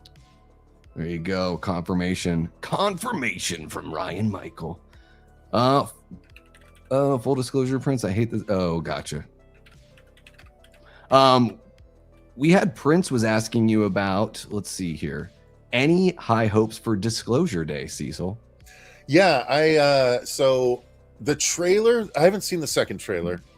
Wait, yes, I if there's a new trailer within the past like week, I haven't seen it, but I don't know if there was a new one at CinemaCon or anything, but I am interested. I'm one of the people that quite liked his War of the Worlds. I enjoyed the hell out of that. That was a thrill ride for me growing up. But the Spielberg doing Aliens, it's usually a winning combination. So I hear though this isn't like an invasion kind of movie. This is different. And like conspiratorially, there's been talk that there's supposed to be some sort of big alien disclosure this summer. And like, what if, again, conspiratorially, which director would the government ask to help break this to the American or to the world, and via what medium would we most likely accept it? Right? If that were going to happen conspiratorially, Steven Spielberg showing us an alien movie called Disclosure Day when there's supposed to be a big alien disclosure, it feels like it might make a lot of sense, you know. But I don't buy into conspiracies normally, but that's one that does kind of ring like if it were going to happen, that seems like how it would happen. Yeah, no, it's funny because it's like what they say in Men in Black, like, oh, we put all the stuff that's actually true. We do put that in movies because you guys would never believe that it was real. So they'll break the news to us with an actual movie. I saw here that let's see here. Kanan said, I like what Spielberg had to say about it at the CinemaCon. Let me bring that up here. And I think I've got the actual little bit of what he said. So they're 45 commitment to a 45-day window for disclosure day. Let's see if I can find what you're talking about. Let's see here. It's entirely the subject has always fascinated Spielberg, as evident from some of his early work, especially because, quote, it's entirely shrouded in mystery. There are those who know exactly what is happening in our skies. This movie will cause you to ask a lot of questions. This is a movie that needs to be experienced, and what you need to get from the beginning to the end is a seatbelt. That's pretty awesome. Oh, shoot. And he says I haven't done a Western yet, so that's next. Cool. Very interesting. And let's see here. MPA Chief Charlie Rivkin presented Spielberg with the organization's new America 250 award, calling it an honor and a thrill for us to celebrate a true icon.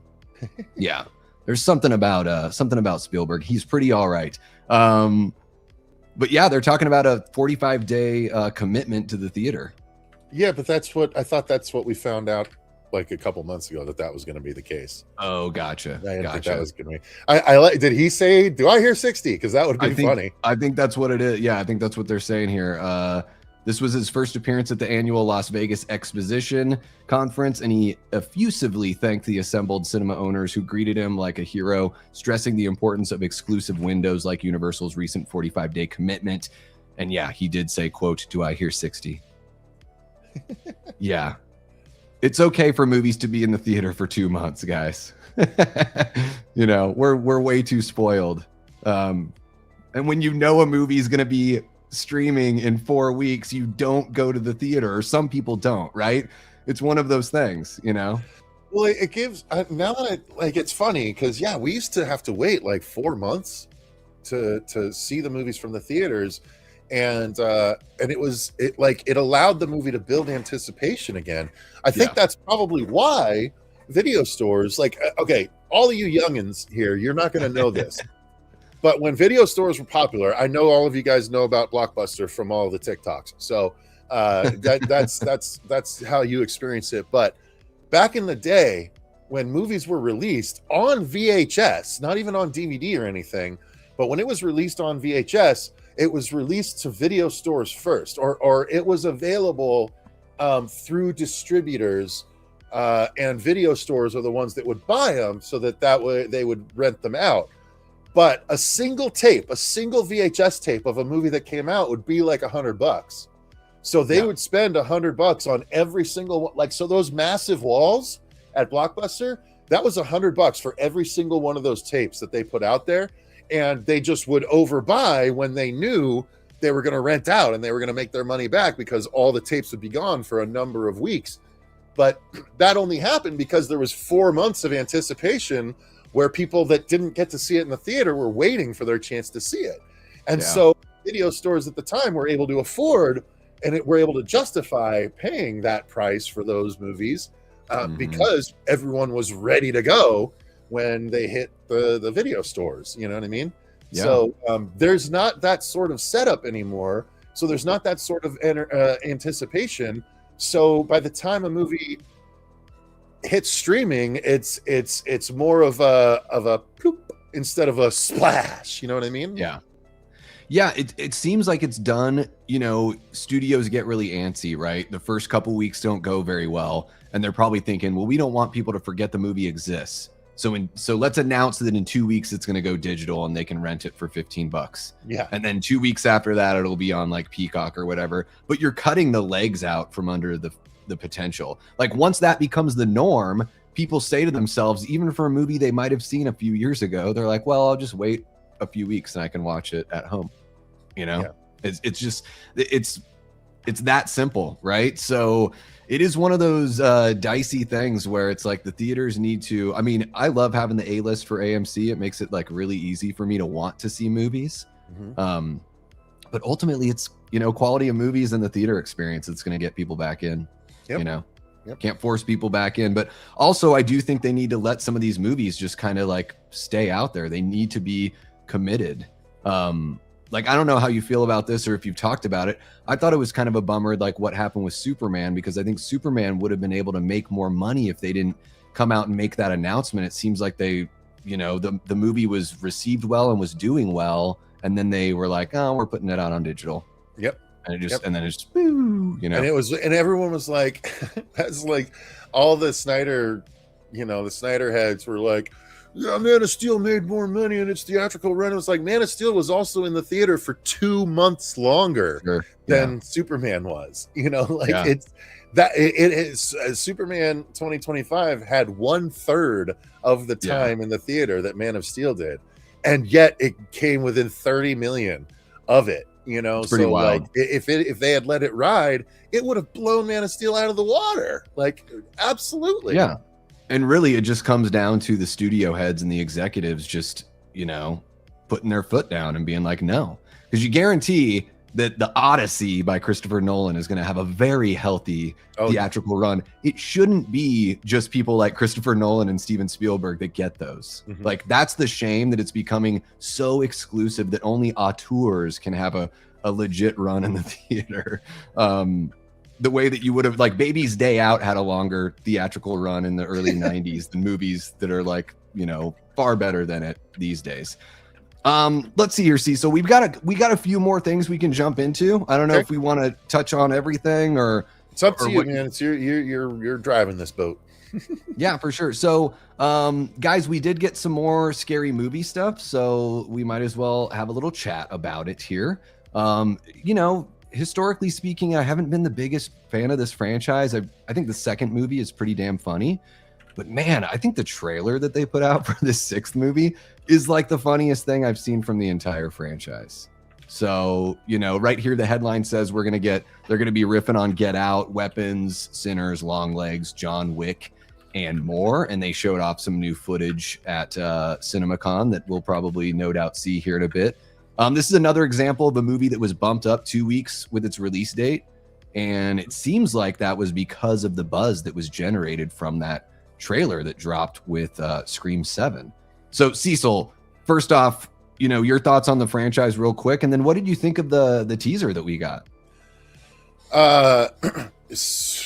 Wait, which the trailer that we already saw? Scary Movie, Scary Movie 6. It was, I mean, the trailer was from Scream 7, so it's been a little bit, but I don't think we've talked about it. Did they release a new teaser, or are you talking about the Sinners teaser that they kind of Well, at CinemaCon, it looks like they showed off some new footage that we haven't seen. It hasn't. Yeah. Okay. I am very excited about it. Like, I think Marlon might, I don't know. He's doing the marketing that he feels he needs to, which is, you know, we're not worried about the PC-ness. You know, we're here to make jokes about everyone and all this stuff. And it's like, yeah, okay, I get it. Sure. You know, but I think leaning on that as heavily as he is, I think kind of gives a little short shrift to the fact that they're actually really good at making funny content. And the content of the trailer looks really, really funny. From Gale Hailstorm being back and, you know, to Dewey, which, by the way, I know like what they decided to do with Dewey because I talked to the actor at the same convention where I saw Eli Roth. Nice. And it's so fucking funny. Like, I would like to tell you guys like why Dewey is you know, back to being Dewey, but I don't want to ruin it because it's so fucking funny. Doofy, right? Thank you. Yeah, I mean, yes. How dare you? How dare I? Yeah, you guys know what I mean. And by the way, it's funny because I actually went up to him and I had him sign my the Coexist shirt, my Icon shirt. Right, he's one of the 111 signatures I have on there now. Wow. But when I went up to him, because if you remember the end of Scary Movie, they did the whole Usual Suspects thing where he became Kaiser Soze. And I went up and I was like, yeah, man, I got to have you on here. You were not only one of the killers, but you're technically also Kaiser Soso.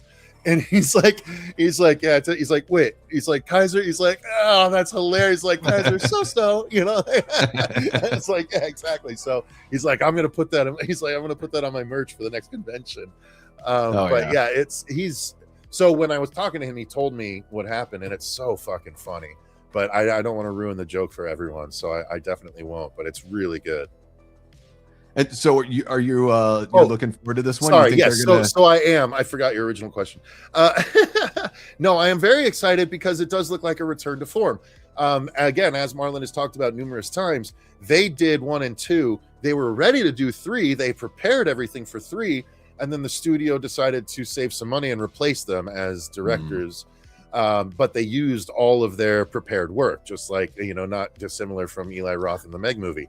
So that's why 3, a lot of people think 3 is still okay, because it was still the Wayans' ideas, just not actually done by the Wayanses. So I think the fact that they're back, you know, in charge of everything, and the first trailer was as funny as it was, like, I am so excited. And I think they moved it up because they were avoiding a bigger movie in a couple of weeks. But either way, I'm the sooner the better for me, because it's going to be hilarious no matter when they release it. Yeah, and it seems like, I know that a lot of their humor that they had in the first couple movies that they did, like, you know, there's tons of like inappropriate stuff, or like, you know, brash humor, all that kind of stuff, which we expect in comedies.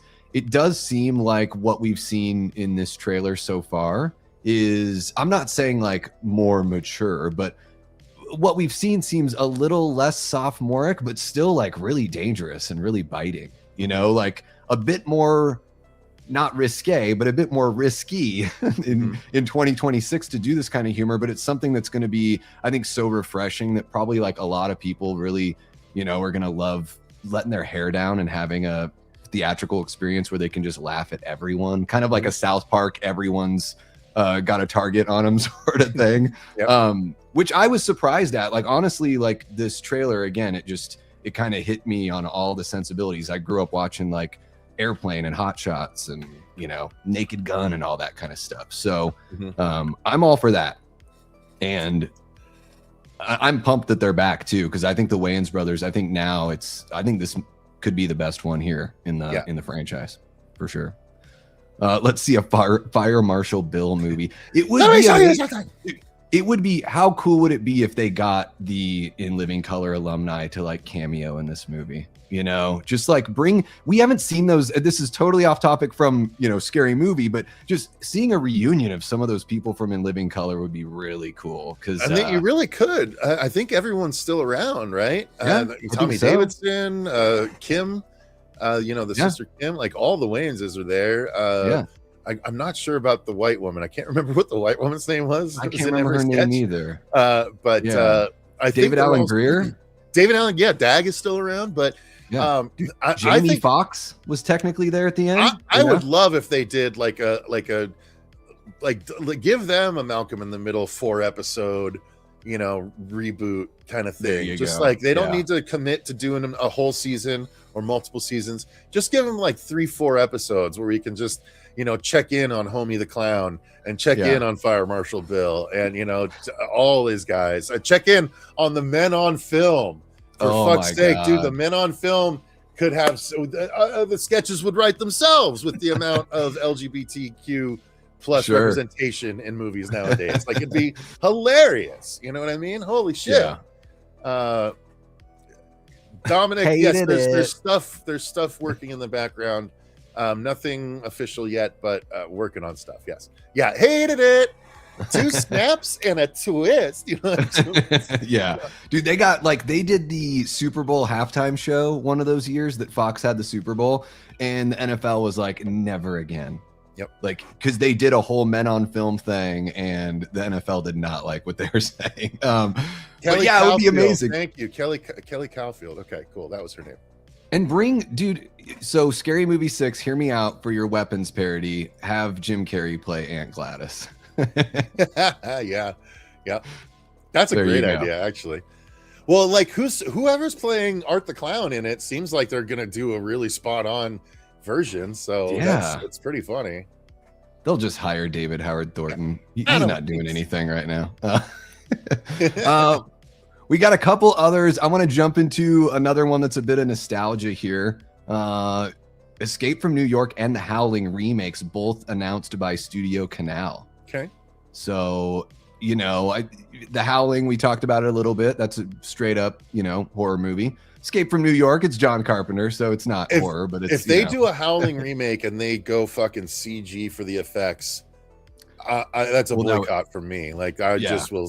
I mean, I won't skip it because I'd have to cover it for the channel, but I would have the lowest of expectations if they try and pull that shit, because The Howling and American Werewolf in London are the two greatest werewolf transformations in all of cinema. And so if they veer to CG for The Howling, oh boy. Yeah, it would be pretty rough. Yeah, you'd like. Why to see are they showing more. a picture of the chick from The Howling? Oh wait, I guess she was technically in The Howling one. The main girl becomes the big baddie of The Howling 2, but she is in The Howling one as well. That's true. Yeah. All right, I was about to that first Howling movie has such a cool. I was revisiting it. I'm like, oh, this is what Maxine felt like. It's just got that really cool cameras on the gritty streets of LA kind of thing. Like film just doesn't look like film anymore. It's like one of those kind of things. But yeah, as of now, they haven't announced a director or anything like that. But Studio Canal must feel pretty good about putting these both, getting both of these remakes going, because they announced them at the same exact time. Same goes for Escape from New York, which is, Radio Silence was attached at some point. Lee Winnell was there, Robert Rodriguez, but now it's, we don't know who's going to jump in. We don't know if John Carpenter is going to be a part of it or if Kurt Russell is going to play any part. I think he should play the president. That'd be pretty funny. That's a good idea. Little full circle kind of thing. Or his son could play Snake. How about that? His son can just have all the roles he used to have, that's just how, let's go full Nepo, but have it at least make sense consistently with the character. I don't know. Like with these remakes, like I'm totally, The Howling as a remake, I can get down with that if like what you're saying, we're going practical. If Eli Roth said he was making The Howling, I'd be like, all right, let's fucking go. Then I would know it would be what we want. And then Escape from New York, like that could be really fun. Like I love the original Escape from New York movie. Don't need a remake.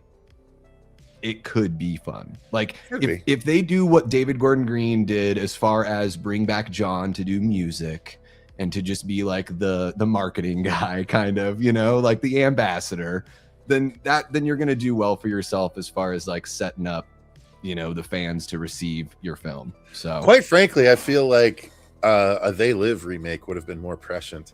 Oh my God. It's never a bad time for They Live. Holy shit. No, but as things get worse. Today though, like it would be very, very prescient. So I that would be great. It's so funny, as stupid as it was. I quite liked Escape from LA. Like when he surfed the wave by the highway, it was so stupid but so fun. And the basketball fucking shit in Escape from LA is so stupid but so fun.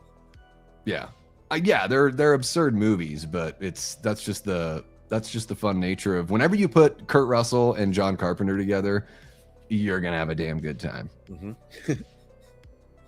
Dominic says, any advice on making film? Cecil, I know you did Dylan's New Nightmare. Can you learn from your mistakes from filmmaking to advance your career? Yeah, absolutely. I mean, ideally, a filmmaker learns from every single movie that he does and improves his style, his procedures, his interpersonal relationships with his crew, his or her, his or her or they. It's no matter what, there's always improvements to be had. If you get to a point where you feel like you're as perfect as you can get, then you should stop making movies, because you're not gonna get any better if you don't think you can get any better. And if you feel like you can't get any better, chances are you're not really that great. I think there's something to be learned everywhere through every single experience. And let me tell you though, if you make a movie and it gets received the way DNN was, it's hard to get that drive out of your system, because it's like, oh, people do like it when I put my effort into this. I should probably, I have a lot more stories to tell that are actually mine. Maybe I should lean into this. So yeah, definitely. And I just want to follow up on that question, because I'm just like, now as you were talking, I'm wondering, what have you found is like the most, what's been more important to you as a filmmaker, Cecil? Like learning to trust your, maybe more important or even more difficult, learning to trust your own internal compass, or learning to trust the expertise and the input of the team that you've put around you? I think it has to be a combination of the two. I think you have to be confident in, if you're writing it as well, right? Just directing is something different, but if you're writing and directing, you have to be confident in your story. That helps when you have people around you that you can show your story to.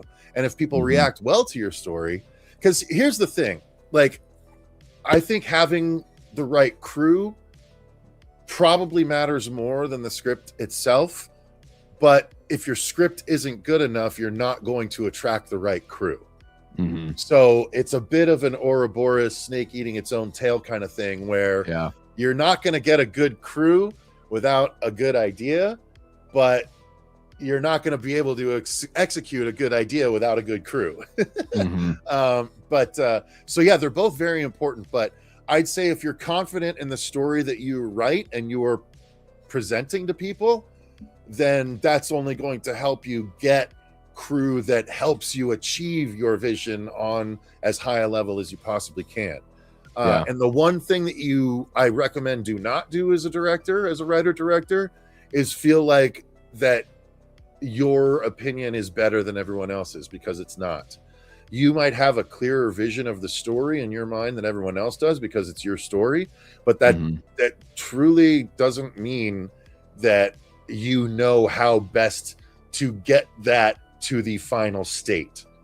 Because I admit I don't. I did not go to film school. I did not learn all the different things that a lot of, independent directors have done. I go on vibes.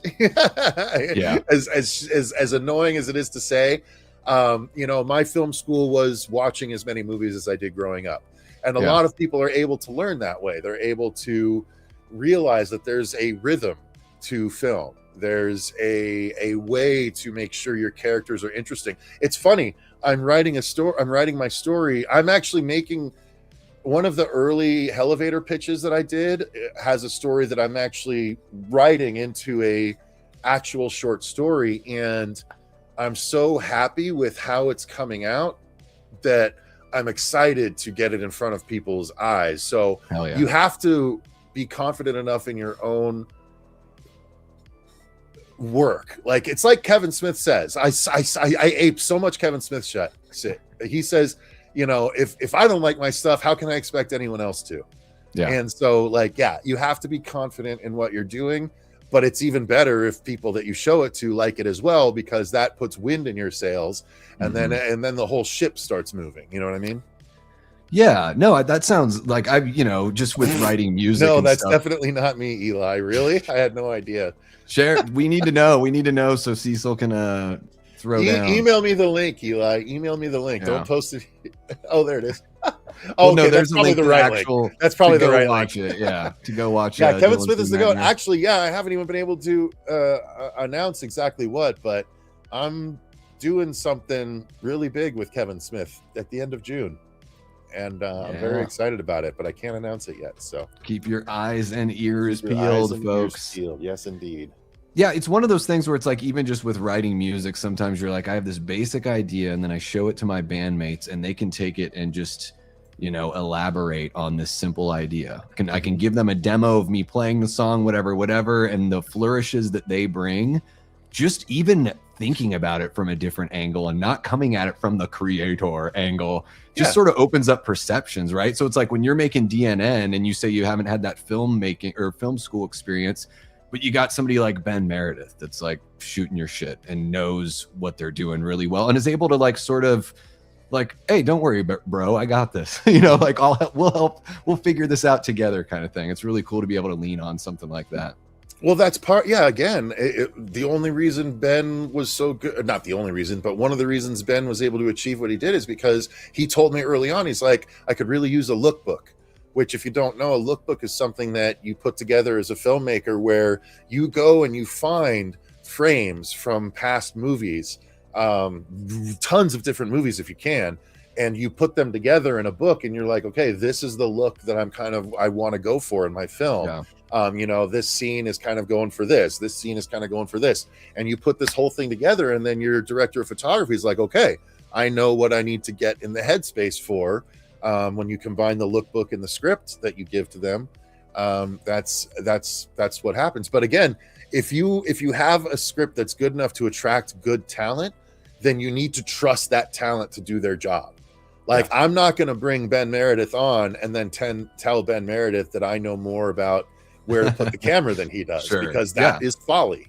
That is. Don't bring on Nora Hewitt and be like, why don't you put your award down real quick? I gotta show you how to do this. I know you won an entire season of a show on network television, but I think I know a bit better than you. You know what I mean? Like, you don't do that.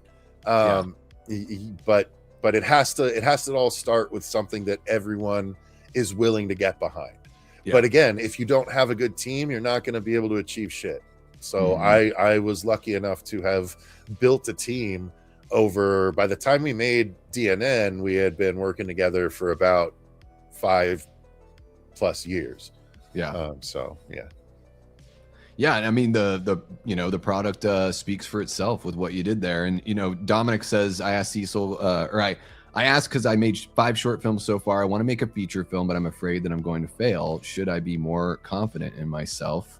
I'll let you take that one, Cecil. Yeah, I think absolutely. The fact that you've made 5 short films successfully, there's a lot of people that can't finish one. And you finished 5, and I'm willing to guess that if you made 5 short films added up, you're probably at or over what a feature-length running time is. So you've probably already made a feature. You've just made it in parts. And when people are just starting out, oftentimes their features are made in parts. You do it when everyone's schedule permits. When there's 3-day weekends, everyone gets together and shoots some of it. Some movies take a year and a half to fully shoot because you're just shooting on weekends when everyone can do it. Yeah. But you've done it already, it seems like. So yeah, I would say absolutely have the confidence that you can do it. Whether everyone responds to it the way that you want, that's neither here or there. But if you're able to finish a complete feature, you're already steps beyond a lot of people having completed a short film, let alone 5. Yeah. You'll be leagues beyond people if you complete a feature film. I haven't completed a feature film yet. I'm working on it. I wanted to make sure, I'm the kind of person that didn't want to make anything unless I had the resources and the capability to make it as good as I know it can be. So I am trying to set the movie I'm trying to make, my movie, I ideally am trying to raise $1 million for it. So that takes some doing, that takes a lot of preparation, but I think we're just about there. But I wouldn't have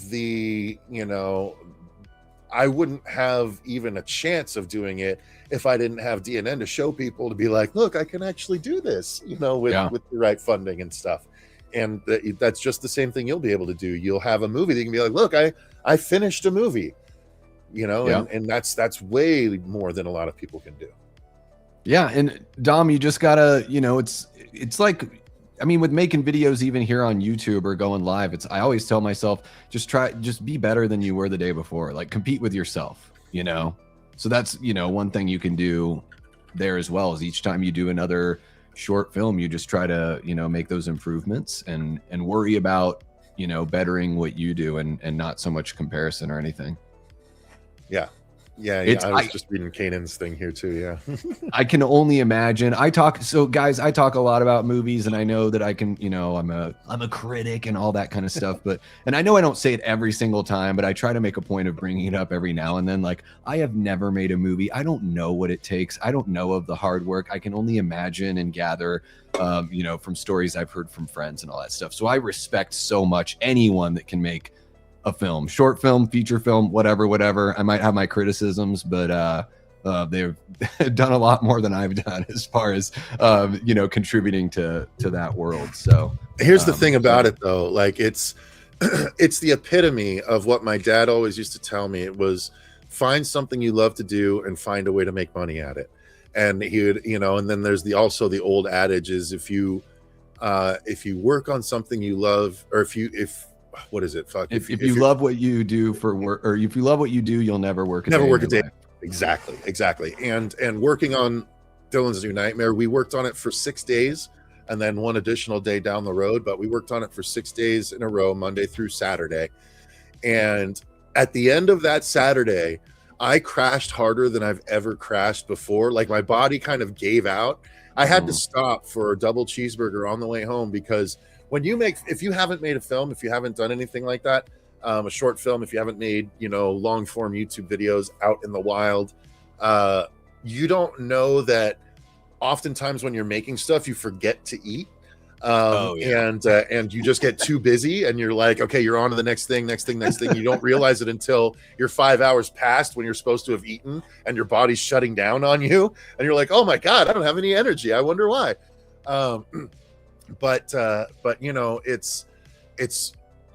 had the biggest breakdown ever where I like crashed hard. However, 2 days later, the Monday following, I got texts from so many people that were like, man, I wish I was waking up to work on another day of the movie instead of going to regular work. And I was like, I know, dude. I feel the exact same. Like going back to regular work after working on a movie for a week was fucking painful. Yeah. Oh, I've had nights in the studio where I'm like in there mixing. I would like get off at the pizza shop. I'd take a bus down or an Uber to the studio, and I would work from like 11 at night to like 5 in the morning. And you just like don't even, the time just doesn't even matter. And guys, like Cecil said, you forget to eat. You don't forget to smoke weed and drink caffeine though. Very true. You have to keep yourself going somehow. That's the way. It is wild when you get in those moments. Anyone that's a creative, you're in your studio painting, you're making a movie, you're writing, whatever, you can just get lost and hours will go by. And it's just, that's the beauty of getting lost in that kind of work there. One more thing I wanted to jump into here, and I think it's the last item I've got, Cecil. Okay. And this is, it's coming here. I don't even think it's the end of this year. I think it's the end of next year, is this Ty West Ebenezer movie with Johnny Depp. And Johnny Depp showed up at CinemaCon, made an appearance, and they showed some footage, and he talked about, just loving pouring himself into this character, and it's just one of his favorite stories. I think for a lot of us, it's a favorite story. It's one of the classics that really is like, it's not smelling its own farts. A Christmas Carol's great. It's funny that the most famous Christmas story of all time is a horror story. That's pretty awesome. I'm really pumped about this. I know Eggers is planning his for, maybe Eggers is next year, and I think Ty West's is this year. I'll bring up the article and we can actually take a look instead of me just speculating when we have it right here. But yeah, Cecil, talk to me about your feelings on Ty West as a filmmaker, and then especially as far as he's not a guy that's been known for this sort of thing the way Eggers is. How do you feel about a filmmaker like Ty West jumping into A Christmas Carol here? I think it's totally fine. I think he obviously proved himself knowing how to do very specific production designed films, whether it be, the production design of Maxine, the production design of Pearl, or the production design of the first one, to say nothing of his earlier films. Like he knows what he's doing, and he knows how to make things tense and scary. And, Scrooged, I've always loved Scrooged. I know it's a more comedic sort of thing, but it's also a really dark take on it, with the homeless guy dying, in the cold, and then the Ghost of Christmas Future, of course, and then Bobcat Goldthwait trying to freaking kill him with a shotgun. Like it's a dark ass movie. The ghost or the Jacob Marley character was terrifying. With the golf balls coming out of his head and holding him out of the skyscraper. Like the story is ripe for scares. So why the hell not? Let's lean into it for once. Yeah, and I actually think it's really cool that somebody like Ty West is doing this because he hasn't been surrounded in this world. From somebody like Eggers, when he announced that he was doing A Christmas Carol, I'm like, okay. It's like Nosferatu, Werewolf, and now Christmas Carol. I'm like, okay, I see where Eggers is going with. He wants to make his greatest hits. He wants to cover his favorite songs, like that kind of thing. This Ty West approach feels, a little bit of a different, kind of like a sharp turn for a filmmaker like him. And I wanted to read here really quick, just a couple quotes from this Deadline article. Here, I'll make it a little bit bigger so you guys can see as I read. But just Johnny Depp saying that it was, quote, an extraordinary privilege to step into a story I've been obsessed with since I was a little child. And he also adds, when I was approached by Ty West, my first thought was, there's no one who can do it as good as Alistair Sim did in the 30s. It's a magical performance. But then I thought, that's no reason not to attempt something. I think Ty really did something very special. So, this has got my interest, especially just like kind of the comeback of Johnny Depp is just sort of a story that I find interesting with all the tabloidization of everything that went on with him and Amber Heard and all that kind of stuff. Like whatever. We don't need to get into all of that. But it is awesome to see him come back.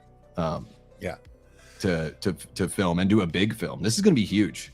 Yeah, agreed. And I'm absolutely here for it. Again, the Ghost of Christmas Future is always the scariest part of the story, and to know that a horror director is going to finally be able to actually lean into it, like let's go. Yeah, and you know what I've always loved about it too, because I'm a sucker for this. I've always loved like redemptive arcs for bad guys. Like whenever Magneto would work with the X-Men, or like Dr. Octopus at the end of Spider-Man 2, like having the turn of heart and like saving the day and sacrificing himself. Like I love that. And it's the same thing with Ebenezer Scrooge. Like Scrooged is my favorite Christmas movie. Like that's the one that just always makes me like, like I love the idea that it's never too late, I feel like if they're going a darker route, this one might end with him not being redeemed, but rather dying, and then the whole town splits his fortune amongst themselves or something. Well, that would be pretty gnarly. That'd be different. I'd be here for it. No, I want it to be like dripping in style, just oozing like something that's just so different. Because like you were saying when you were talking about the X trilogy, like Ty West really does know how to make these 3 different movies that all look very different but cohesively fit together so well. He's good stuff. And you know what, I'll say this too, with his first couple of movies, House of the Devil and The Innkeepers, those were his first 2. Like I really enjoyed those movies quite a bit, but man, I think he like really fucking came on strong with that X trilogy. I agree. All right, big boy pants now. I agree, but personally I think X was the best. So it's like it is a really quality trilogy, but like none of them lived up to the first one in my opinion. So everyone knows Pearl's the best one. Come on, it might be the best made one. I don't know.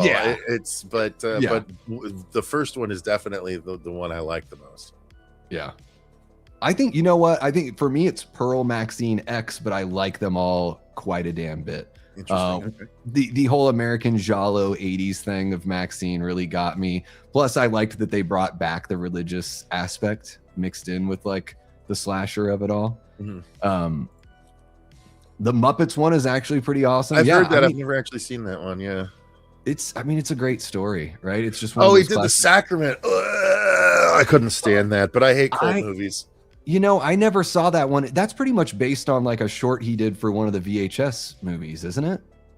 Because didn't he do a short for like the first or second VHS movie that's like the same I don't think it had thing? to do with that. Oh, okay. I could be wrong. Though. I mean, Jim Jones, basically, right? I can't. Yeah, I just can't stand cult movies. They're so boring to me. You would love Ghoulies. I do like Ghoulies, except I totally forgot it had to do with that shit. Like first movie, they're not even coming out of the toilet. Come on, it's all just a dumb cult movie. I mean, I love Charles Band, but come on, Ghoulies. Nanette, if you liked the other movies in the trilogy, you should check it out. Yeah. No, I haven't seen Carpenter's Son, Eli. No, I haven't either. Sacrament, that's what probably his second or third movie. I think it might have been his third. It was in the 2000s, I think the 2010-ish area. He had 1 or 2 movies before House. Okay, so that was like his breakout. Okay, yeah, I dug that one.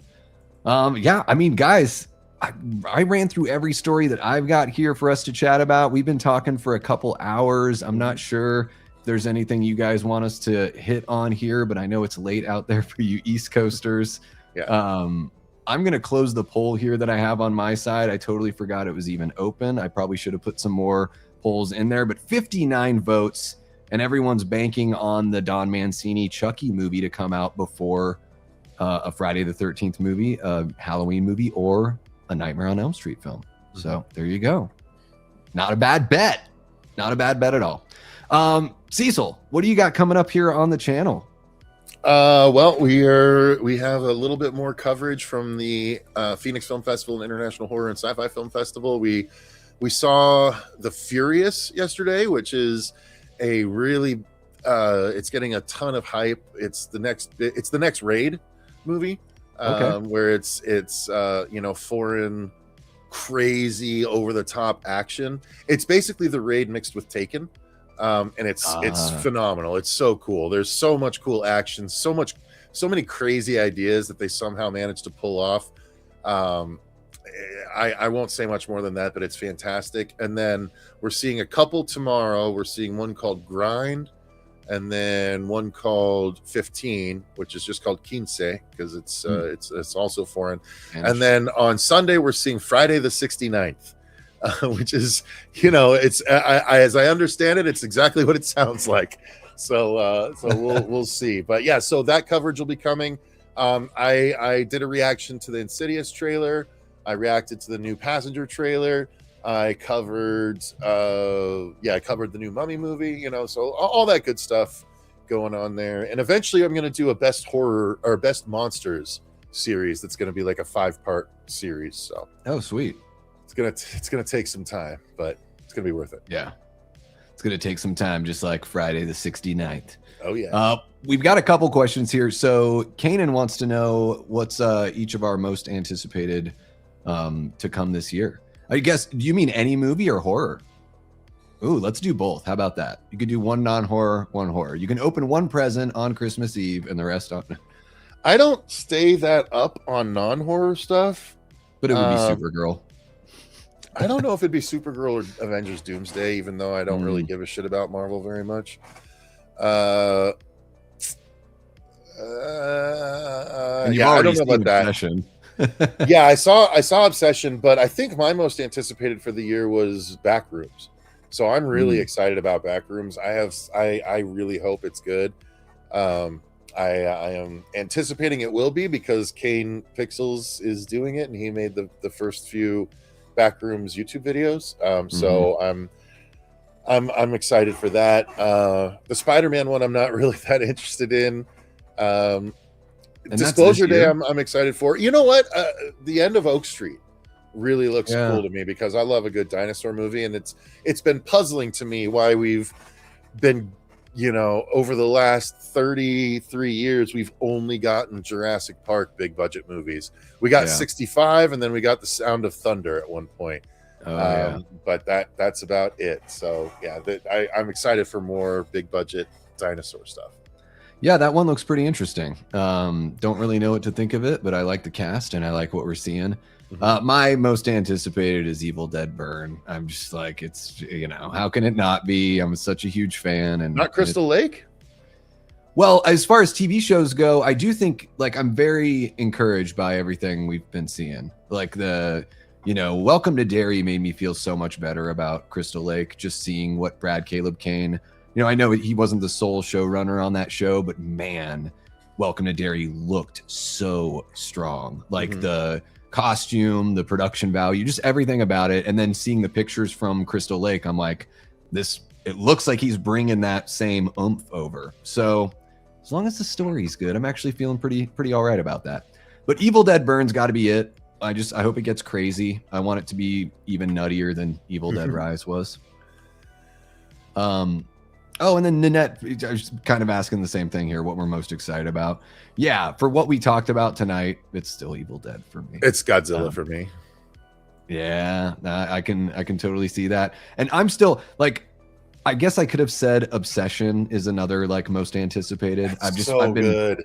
Very much looking forward to it. I've liked all the marketing that we've seen so far. And then after jumping in and watching, Milk and Cereal, but then some of his other short films as well. Like I watched like a handful of Curry Barker's movies and I'm like, dude, he's a good actor, a good writer.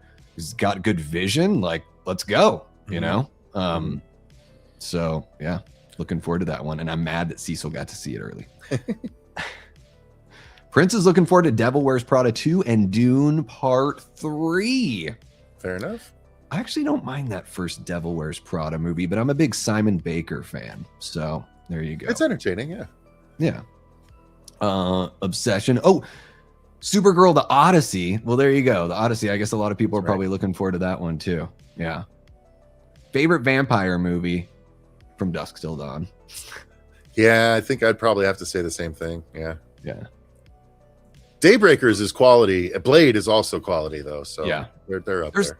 There's some pretty damn good ones out there. I mean, I like a good Hammer Dracula movie. I'll watch any of those. You can keep from Dusk Till Dawn's fun enough. That's the most fun. Let's see here. I think that's all we got for you folks. We're over 2 hours. I've kept Cecil long enough.